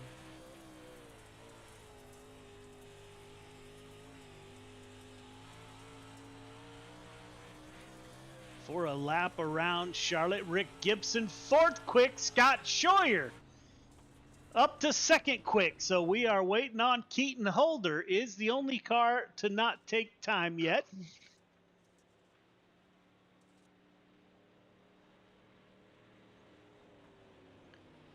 Still waiting on the 387 as Rick Gibson wraps it up. Keaton Holder coming out on track. Grant Wesley, 15,026 is the number to beat. Keaton Holder in the 387 out on track, coming off of turn 4 for his first time lap. And the clock starts for the 387. Running the middle lane.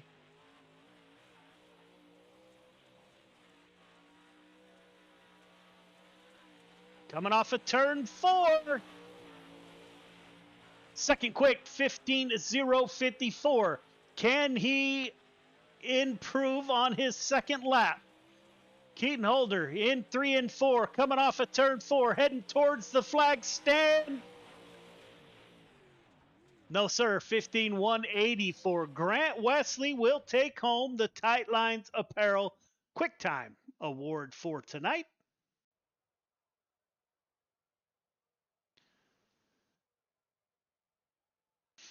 Waiting for Heat 1 to grid here. Grant Wesley, Scott Scheuer on the front row. Ryan Stillwell, Chris Cox in row 2. Anthony Vitale Jr.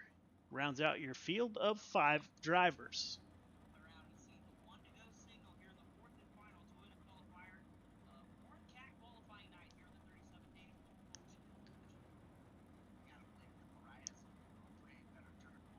Waiting for the 09 of, there he is, Ryan Stillwell. Has gridded.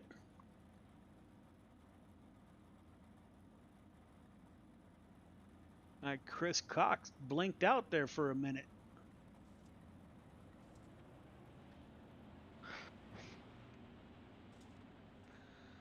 The 88 car is going to select the bottom line for his start here. 10 laps to get it done.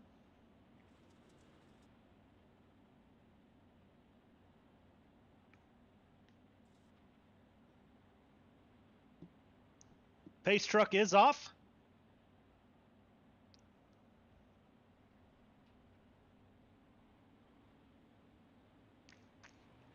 As is Grant Wesley coming out of turn 4. Good start for the 88. Teammate Scott Scheuer in P2. And his teammate in P3 in Scott Stillwell. Wesley gets a lead. We're 2 by 2 behind. As Chris Cox and Anthony Vitale Jr. make a little bit of contact. Yeah, Anthony Vitale just looked like he got tight there in the middle of the corner and shot up. Kind of drove through the 515 of Chris Cox. And if you're Chris dropping down in points, having the night you've had so far, you do not want that happening in your heat race. As he pulls up to the rear bumper, let's go on board with Chris Cox. Anthony Vitale Jr. not leaving him any room on the bottom or to come up on top. Side by side, Chris Cox going for P4. Looks like he will get by Anthony Vitale Jr. up front. Grant Wesley, Scott Scheuer, Ryan Stillwell, Animal Racing 1, 2, 3 on lap 5 of 10.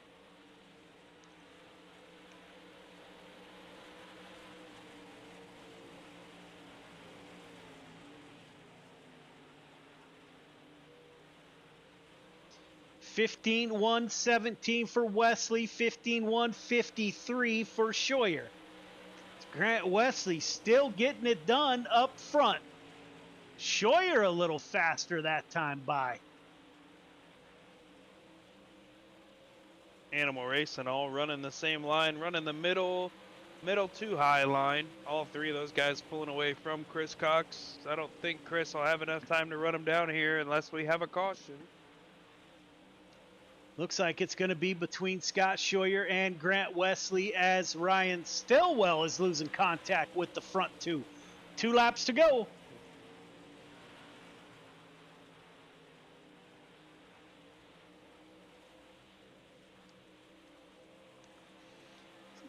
Wesley went up high. Scheuer peeking down low, running that middle. Scheuer off of turn 2. Can't pull even. 88 car up high. Scheuer's going to go down low once again. He'll cut it down at the inside of turn 4. Wesley holds off his teammate Scheuer, Stillwell, Chris Cox P4, Anthony Vitale Jr. P5.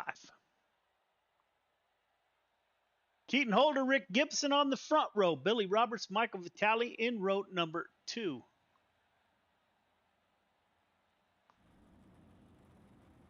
Keaton Holder going to call the top here. So the 387 not messing around. He's going right to the top to get the get it started. That's where I think they'll end up by the end. Although we've seen that bottom come in. Yeah, that just goes back to the advantage that the leader has if starting on the outside. That inside car that's on the front row, oh, excuse me, cannot get a good read on the start. Keaton might be able to pull away here, put a car length or two between himself and P2 as we get to the stripe. It will be Keaton Holder in the red and black car that will start the race on the outside of row number 1. We are underway. Will Rick Gibson slide in that high line out behind? But he won't. He stays down low. Michael Vitale gets by Billy Roberts in the 90. No, hard contact. Holy smokes. I'm not sure what happened there. Let's take a look. As the 38 was down low, you see Keaton Holder go by. Just gets that right rear into the fence and hard into the entry to turn 3.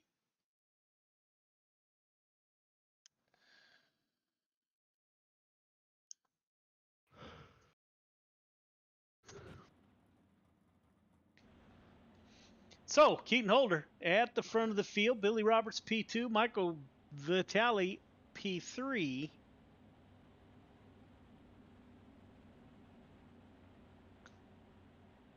Waiting on Rick Gibson to come out of the pits to get Heat 2 back underway.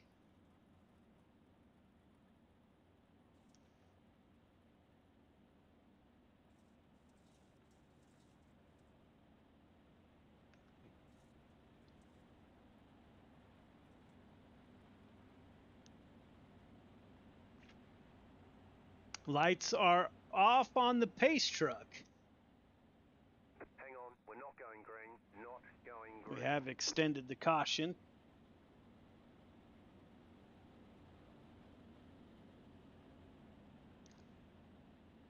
Keaton Holder, Billy Roberts, Vitale, Rick Gibson.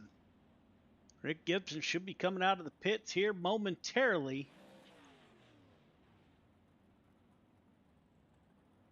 38 back out on track.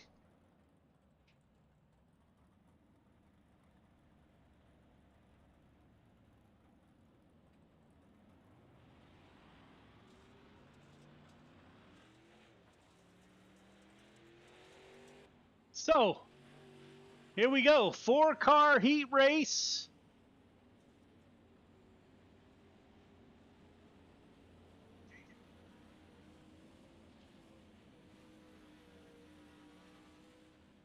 Looks like Rick's going to catch up here.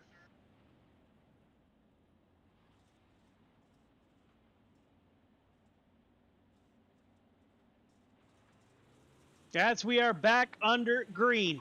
Keaton Holder with a great restart. Billy Roberts P2. Keaton Holder liking that high line. Michael Vitale trying the bottom. Can the 38 car rally? They are going to dive in. Looked like they were going to go 4 wide off of turn 4. Couldn't quite make it happen. Now Rick Gibson goes up high.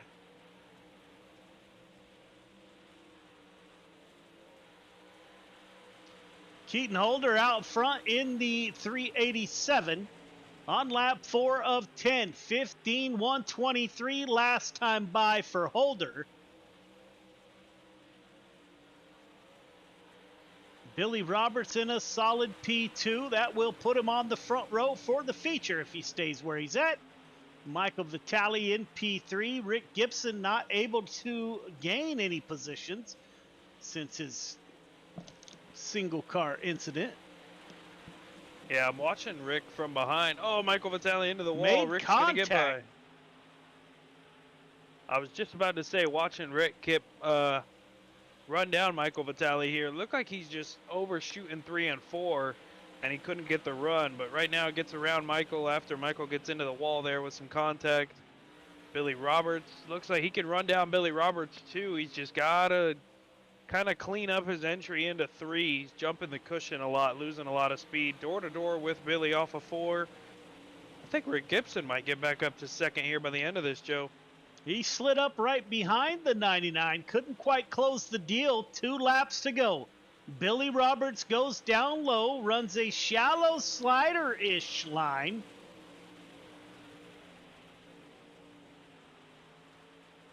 Billy Roberts holding off the 38.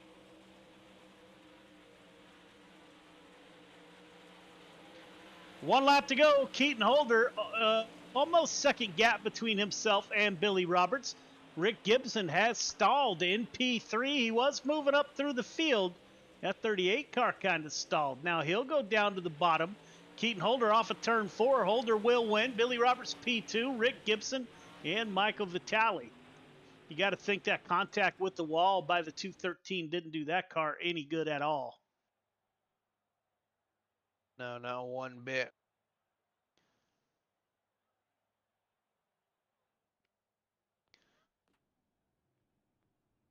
So we're getting ready for a 40-lap feature.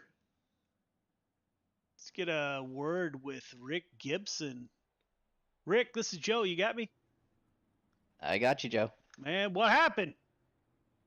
Oh, just figured I'd do the same thing I did in the big blocks and the heats, you know, just making it interesting for myself. Staying consistent. That's the name of the game. No, just shooting my foot. That's about it. That 38 was quick, man. What's your strategy here for the feature? Oh, keep it out of the wall. That's a good strategy. That's a good place to yeah, start. Yeah. I really don't know. We're just gonna, you know, keep our foot in it and give her hell. Yeah, man. Are you used to pro late models? Do you like the pro late models? I do, yeah. They're probably one of my favorites to run, so really looking forward to it. We'll see what we got. All right, man. Good luck. Thanks, guys. Yeah, man. Animal Racing's Rick Gibson. Looks like Clayton pulled Billy Roberts into the booth. The boss man. Yeah. Bring up Billy Roberts here, starting man second in your heat race. Gonna invert you, sitting on the pole for the feature. Are we picking the top, or are you gonna go to the bottom? Oh, the top. Going to the top. That's what I like to hear. I know you love to drive these cars. Anytime we're always in a session, you're always talking about how you got to drive them hard, man. You think that 99, you got what it takes to keep it up front tonight? I want to say yes, but I ain't sure. Well, I did some changes to it in the heat race. It didn't work out real good. Yeah, you're one of the best. Just set it and forget it. No need to make changes, man. Go out there, do what you do. We'll be watching, man. Good luck. All right, thank you.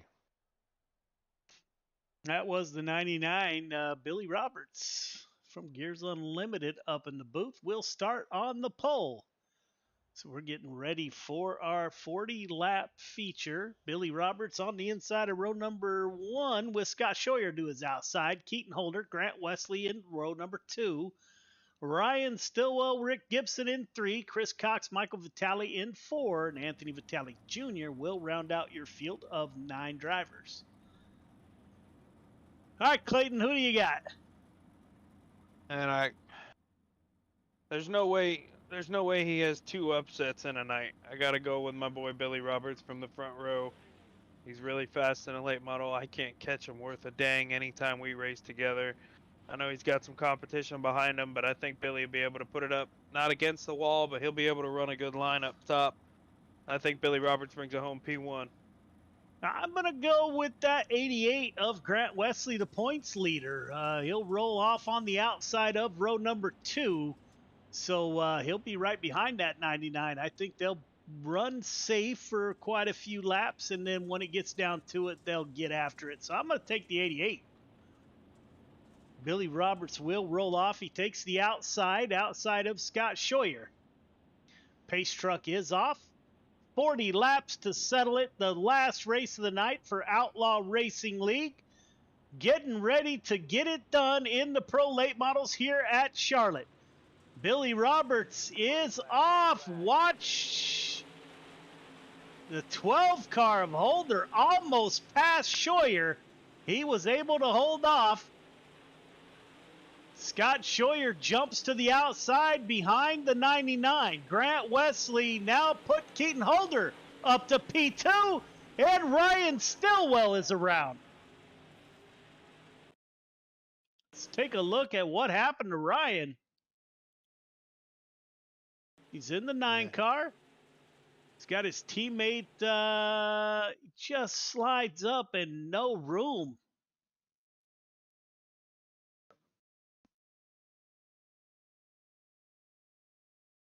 Just makes contact. That 9 car is worse for the wear there. That was a bad incident for the 9 car. And he will have to tow.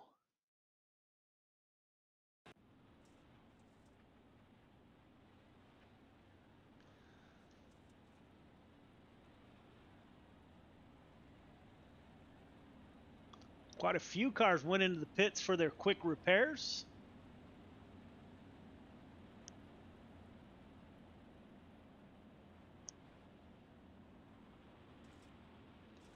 So we will go under extended caution as we wait for the 09 to be able to rejoin the race. Everybody does pay to race. So Clayton does his best to make sure everyone can also race each lap when it's possible. So we will have a little bit of an extended caution here. Billy Roberts still at the front. Keaton Holder in the 387 has moved up to P2.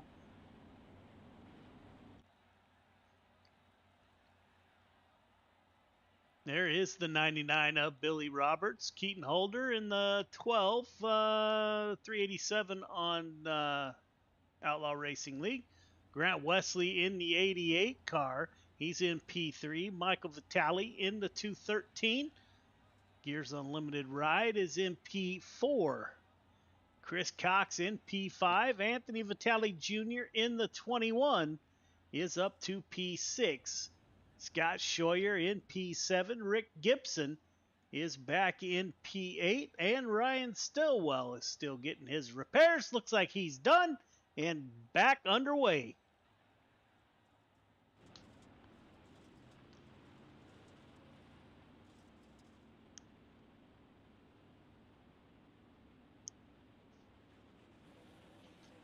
Pace truck exits, leaving the field to Billy Roberts in that 99 machine. They're coming into turn 3. He will be on the loud pedal coming out of turn number 4. 99. Good restart by Holder on the inside.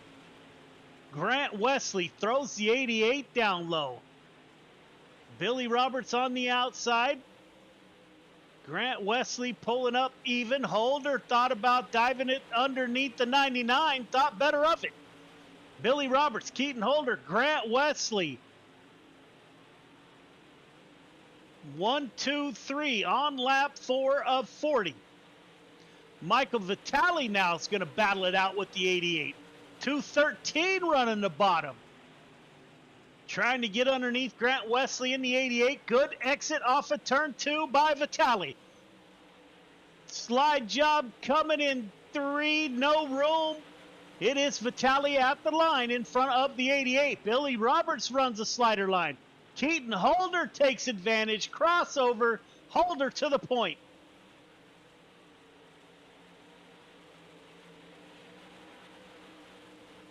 And I think once Holder gets in the lead, man, the possibility of checking out here.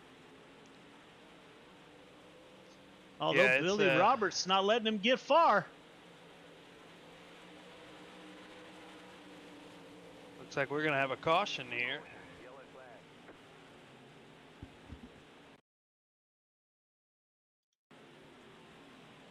'21 car up high into the wall there. Can't quite get that car off the wall as the 09 is passing by. Vitale Jr.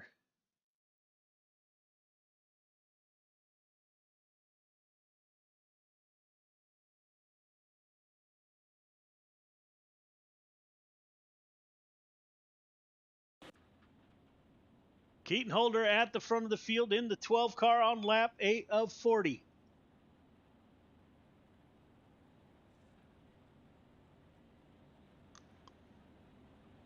Holder, Roberts, Wesley, Vitale.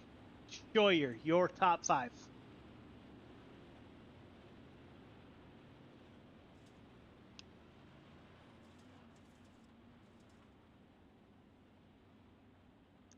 Got some new guys in the Discord ready to meet everybody after the race. That's awesome to see. Yeah, if you happen to get an invite for Outlaw Racing League, brand new league, so the numbers aren't where they want them to be yet, but trust me, they'll get there with the quality of driving out on track, and you've seen that all night. Actually, I met 2 guys running hosted or official races, back-to-back races today. Just running door to door, super clean with these guys. Figured I'd extend the invite. Got one of the 2 waiting in the race meeting room to discuss everything and meet everybody after. So, man, one driver at a time. We'll build this league up, make it one of the best. That's what it That's takes. the goal. One at a time. Keaton Holder will restart. Pace truck is off. Holder is in turn 3. Does Roberts have anything for Holder? Coming out of turn 4, Holder with a good restart. Billy Roberts falls back, did not get a great restart. Roberts and Vitale, Grant Wesley, they thought about 3 wide. Roberts able to pull back into a solid second place.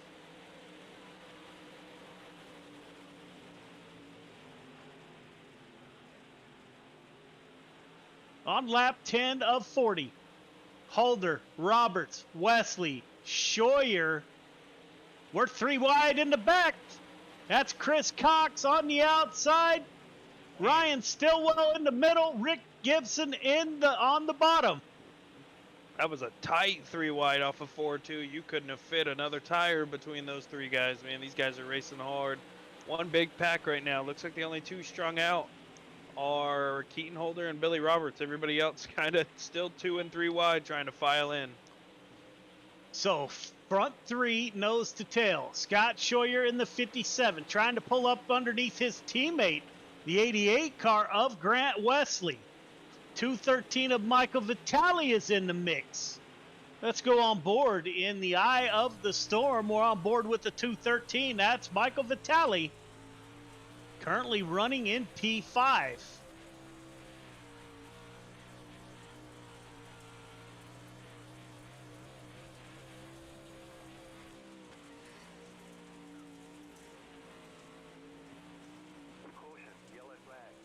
Caution comes out. Anthony Vitale Jr. involved.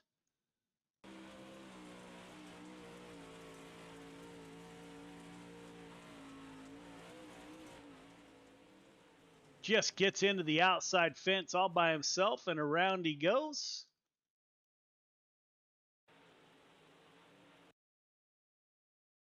Running behind the 515 of Chris Cox, gets that right rear into the fence. After that, he's along for the ride.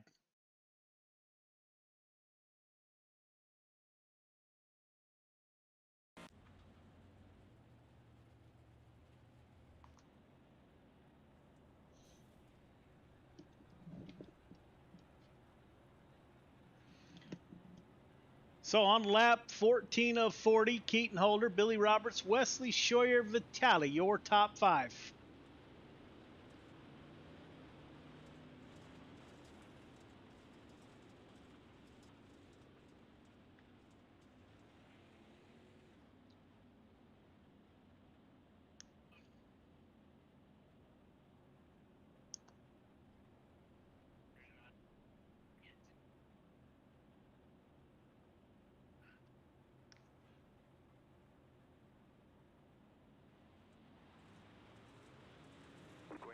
Back under green, Holder with a great restart. Billy Roberts falling back into the grasp of Animal Racing's Grant Wesley and Scott Scheuer. The 88 is able to make the pass. Scott Scheuer working the bottom underneath his teammate. Now Rick Gibson tries to get underneath Billy Roberts, and he will do it. So Holder has a pack of Animal Racing drivers behind him, led by Scott Scheuer, currently running in P2. Grant Wesley in P3. Teammate's going to go 3 wide off of turn number 2.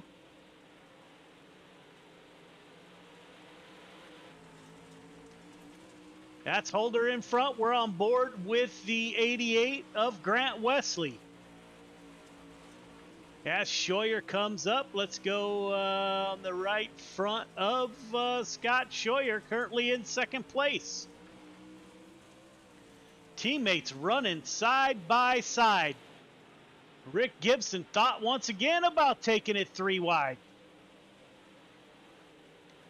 Billy Roberts recovering. Looks like the 99 was struggling. Now he's back up to race pace. Yeah, I'm watching him these last 4 or 5 laps. He's moved that right rear down about half a lane all the way around the track. Moved it down, got it into the moisture, and he's making a run here on Rick Gibson for 4th. We'll see if Billy can't get back around, maybe secure himself a podium spot tonight. Keaton Holder got a second gap between himself and Grant Wesley in the 88. It is still early. We are just over halfway. Rick Gibson continues to run the bottom in that 38 underneath Billy Roberts and his teammate, Scott Scheuer. Does anybody have anything for Keaton Holder? Last time by, as the caution comes back out, Stillwell caught up in another incident in the 09. There is the 09 down low. Anthony Vitale Jr. gets into the 515. Chris Cox gets into the 9. And around Stillwell goes.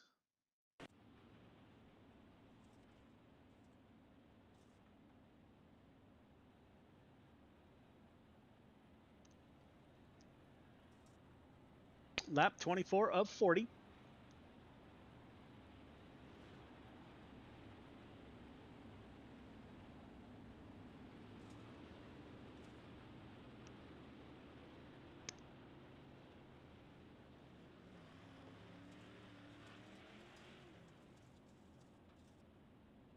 Keaton Holder, that brings everybody back to his rear bumper. He's going to have Grant Wesley to his inside and Rick Gibson on his rear bumper. Pace truck is off. He got a great restart last time.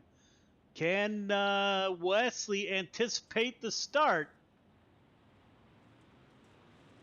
Green flag, green flag. Good restart by Keaton Holder. Everybody at the front makes it. Oh, Billy Roberts dives down low. Chris Cox. Something happened to Chris Cox. Let's watch the 515. Anthony Vitale. Oh, bad neck code.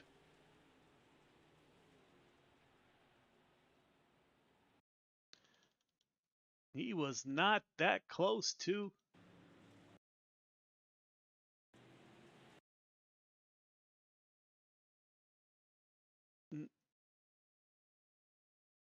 There's a 3-foot gap between the 21 and the 515. One of the downfalls of iRacing, I suppose. Racing on a server that's clear across the country.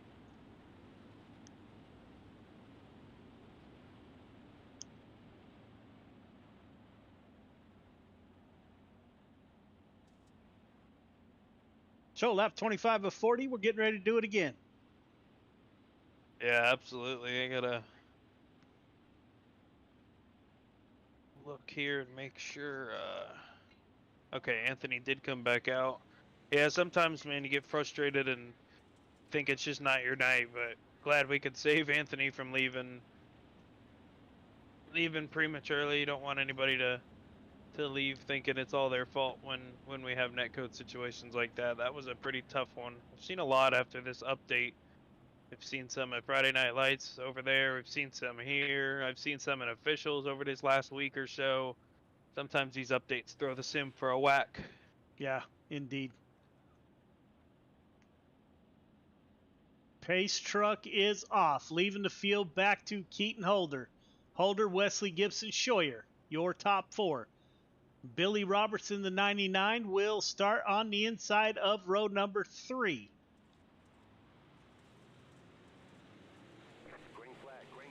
Good restart. Holder to the top. Scheuer in the 57 will dive down low. Can he get up behind his teammate? He'll keep the 57 a little lower than the top two. Another crash in the back. Vitali Jr.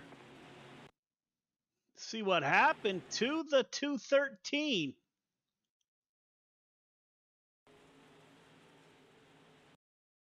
Closing in on the 99 of Billy Roberts. That is the 09 of Ryan Stillwell.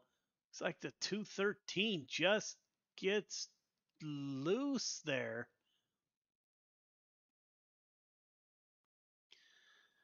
Runs into the back of the 9. Looks like the 213 found traction all of a sudden, and that threw him into the back of the 09. Yeah, I was just about to bring that up. He entered the slick and let off, and then when he got back on the gas, he was in probably the stickiest part of the racing surface, and it just got up on the rails and got into the back of Chris Cox there.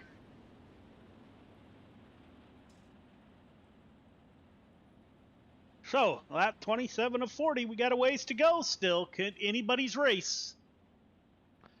Oh yeah, this thing's completely up in the air still. Keaton Holder doesn't have this in the bag just yet. I still think your pick, Grant Wesley, is going to have something to say here about the race finish. I'm sure that 88 will do everything he can to get around that 387 car and bring it home P1. As they are back off once again, side by side at the line. Great restart by your top two. Wesley slides up behind Holder. Scheuer still working the bottom side in the 57. That car got super tight. He almost pushed right up. Oh! Scheuer, that wreck took a while to happen. Let's see if we can take a look at it here. So the 57 did not get a great restart. Oh, that's netcode right there. Scheuer slides up, gets into two of his teammates there.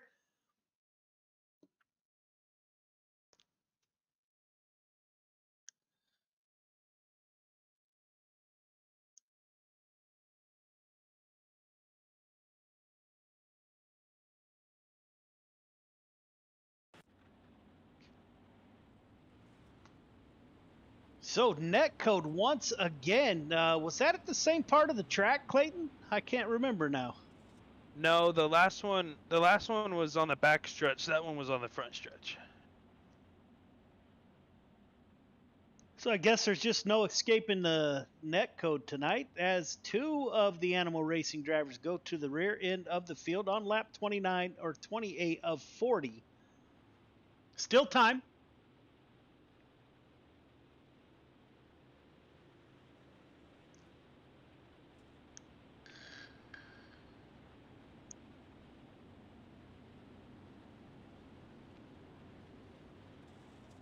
Pace truck should exit this time by.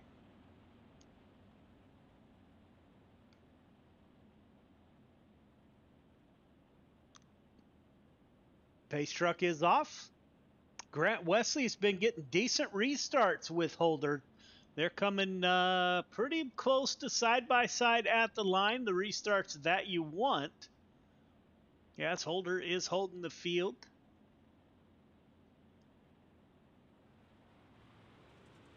Oh, teammates make contact. On the start, Stillwell gets into the back of the 88 a little bit. That will open the door for Billy Roberts in the 99.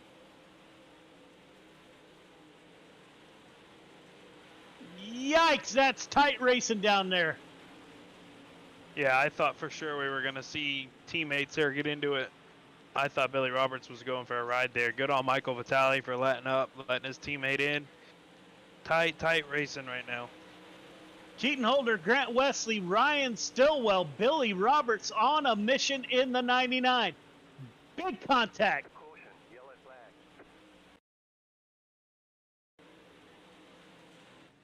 Let's take a look. Here comes the 38.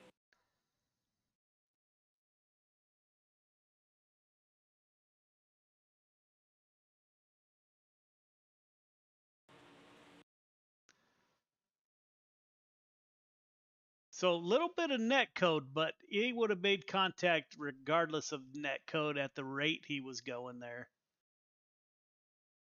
Yeah, that's one of those either way it was gonna happen type of deals.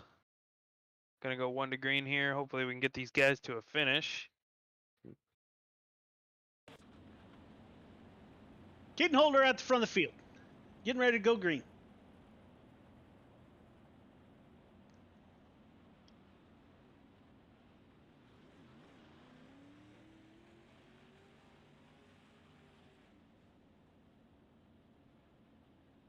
On lap 32 of 40, getting ready to go green. Single file restart.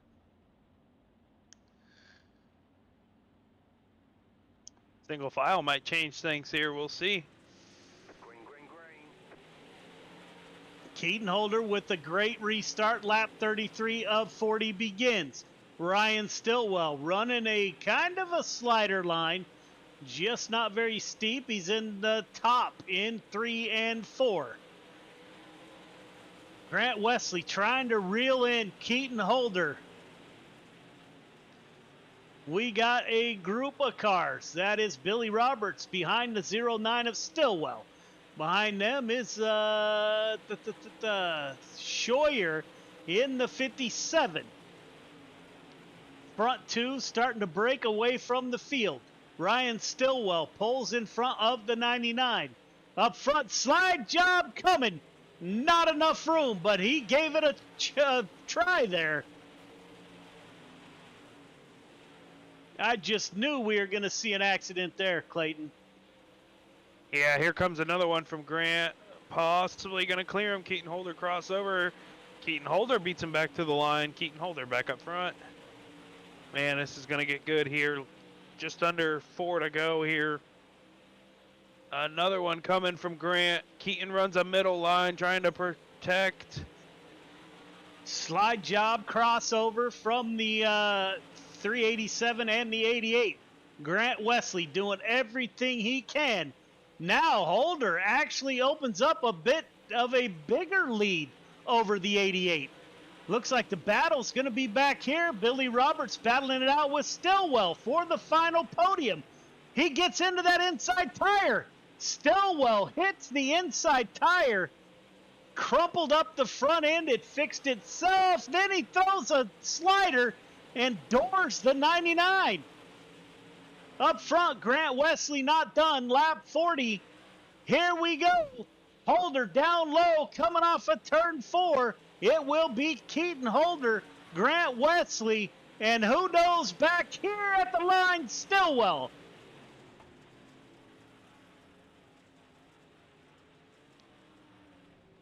There's a lot of action at the end there.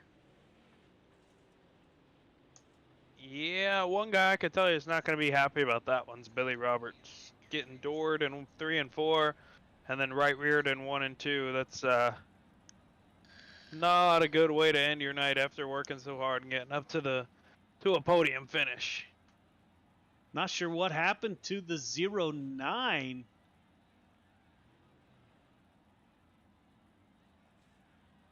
There he goes.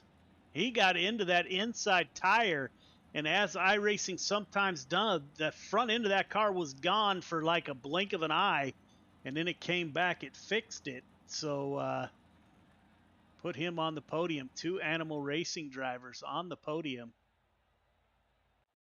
We'll get a word with your top 3 here momentarily.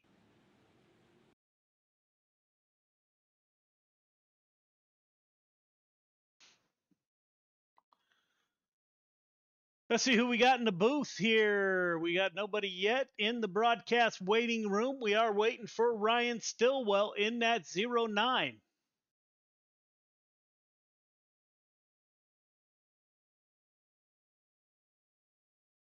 We will pull up Ryan Stillwell.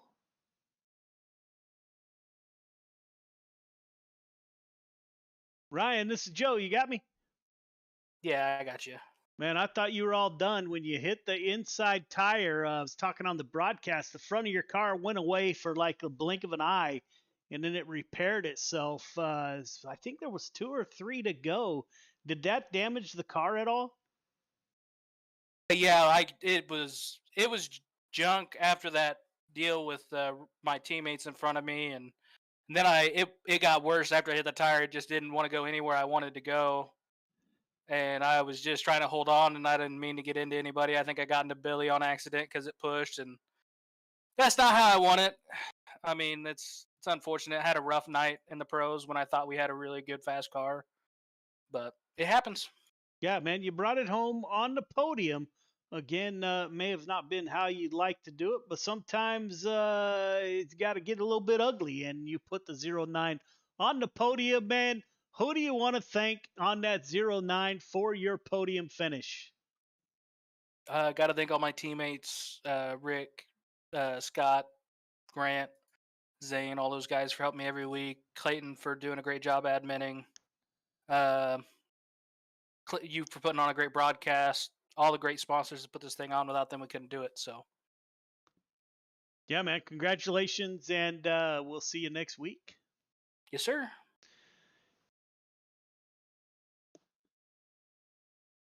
Bring up second place finisher here, Grant Wesley. It's Clayton in the booth. You got me? Yes, I did. Man, we saw some crazy slide jobs there at the end. I thought you were gonna maybe be able to get around Keaton. Man, what was it gonna take in that 88 car to run away with the win here tonight? Well, I kind of where I shot myself in the foot was with 2 to go going into 3. I showed Keaton the speed was down on the bottom, doing that slider line. And whenever he went to the middle, I thought, well, maybe I'll just try the top. Maybe the tops went away. I don't know. I don't know what I was thinking, but I lost 2 car lengths for the white, and I just couldn't do nothing on the last lap. But yeah, I had a pretty good race. Absolutely, man. You put on a heck of a show. I believe 5th to 2nd that last race for you. Great night in points again. I haven't updated them yet, but I'm sure there's no change up for the lead of points here in Outlaw. So great job, man. Who do you got to thank on that 88 car tonight? Yeah, congratulations to Keaton on the win. Much deserved there. But yeah, I'd like to thank A&J Landscaping, Gears Unlimited, Vitale Motorsports, and Tight Lines Apparel. Thank Joe with Got Your Six Racing Network. You, Clayton, for everything you do. I'd like to thank my teammates with Animal Racing, Scott, Rick, Zane, Ryan. Thank my friends and family for watching, and my girlfriend, Brittany.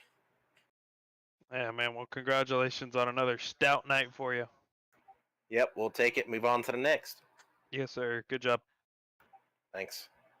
Keaton Holder, the driver of the 387 car. He moves up 2 from his starting position. Keaton, this is Joe. You got me? Yep. All right, man. First, I got to know where you're from. I see a San Francisco logo that you got there. Where are you from? North Carolina. What the hell? How do you get a San Francisco logo from North Carolina? My dad's always pulled for him, so I pull for him. Right on, man. Hey, great run by that 387. We missed you in the bid block mods, but you made up for it in the pro late models. You and Grant Wesley swapping sliders there for a while, and you moved that 12 car down to the middle, and I think that kind of sealed the victory for you, man. Is that the strategy you used, was to move down to the middle to get away from that slider that he was throwing? Well, my spotter was telling me to run up top and do a cut down, and then he said that Grant behind me was doing like kind of a middle line in 3 and 4, so I tried that, and it was quicker than when I was running before, so I stayed with that. Yeah, man, you got her done in that 387. Who do you want to thank for your drive to victory lane? CFM Esports and y'all for putting this thing on. Yeah, man. Can't wait till next week. Super clean night for the 387. Congratulations. Thank you. Yeah, man. Clayton, there you have it. There is Charlotte in the Outlaw Racing League. What are your last thoughts? Oh man, these guys put on a heck of a race all night long. Every series I hit the track, just phenomenal racing tonight. Excited for, I believe we've got a crown jewel coming up next week. Get these guys, get some of these guys paid, and go from there. Yeah, man. Wish you a great night, and it was a great night of racing, and we will see you Friday night. Yes, sir. I will be there. All right, ladies and gentlemen, until next time, we'll see you.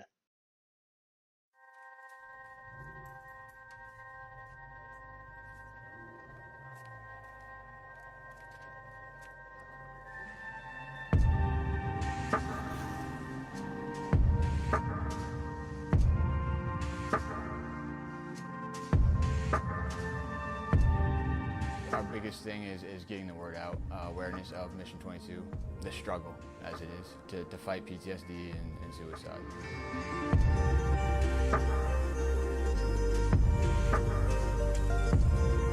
My name is Corey Decker. I'm the state representative for Mission 22.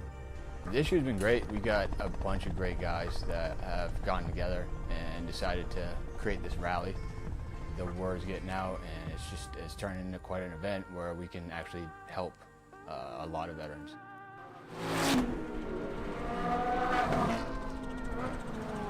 It's a great event, but you really have to go and see it for yourself, and it's really one of those things that's an experience. Just going that weekend, we've seen how it changes people.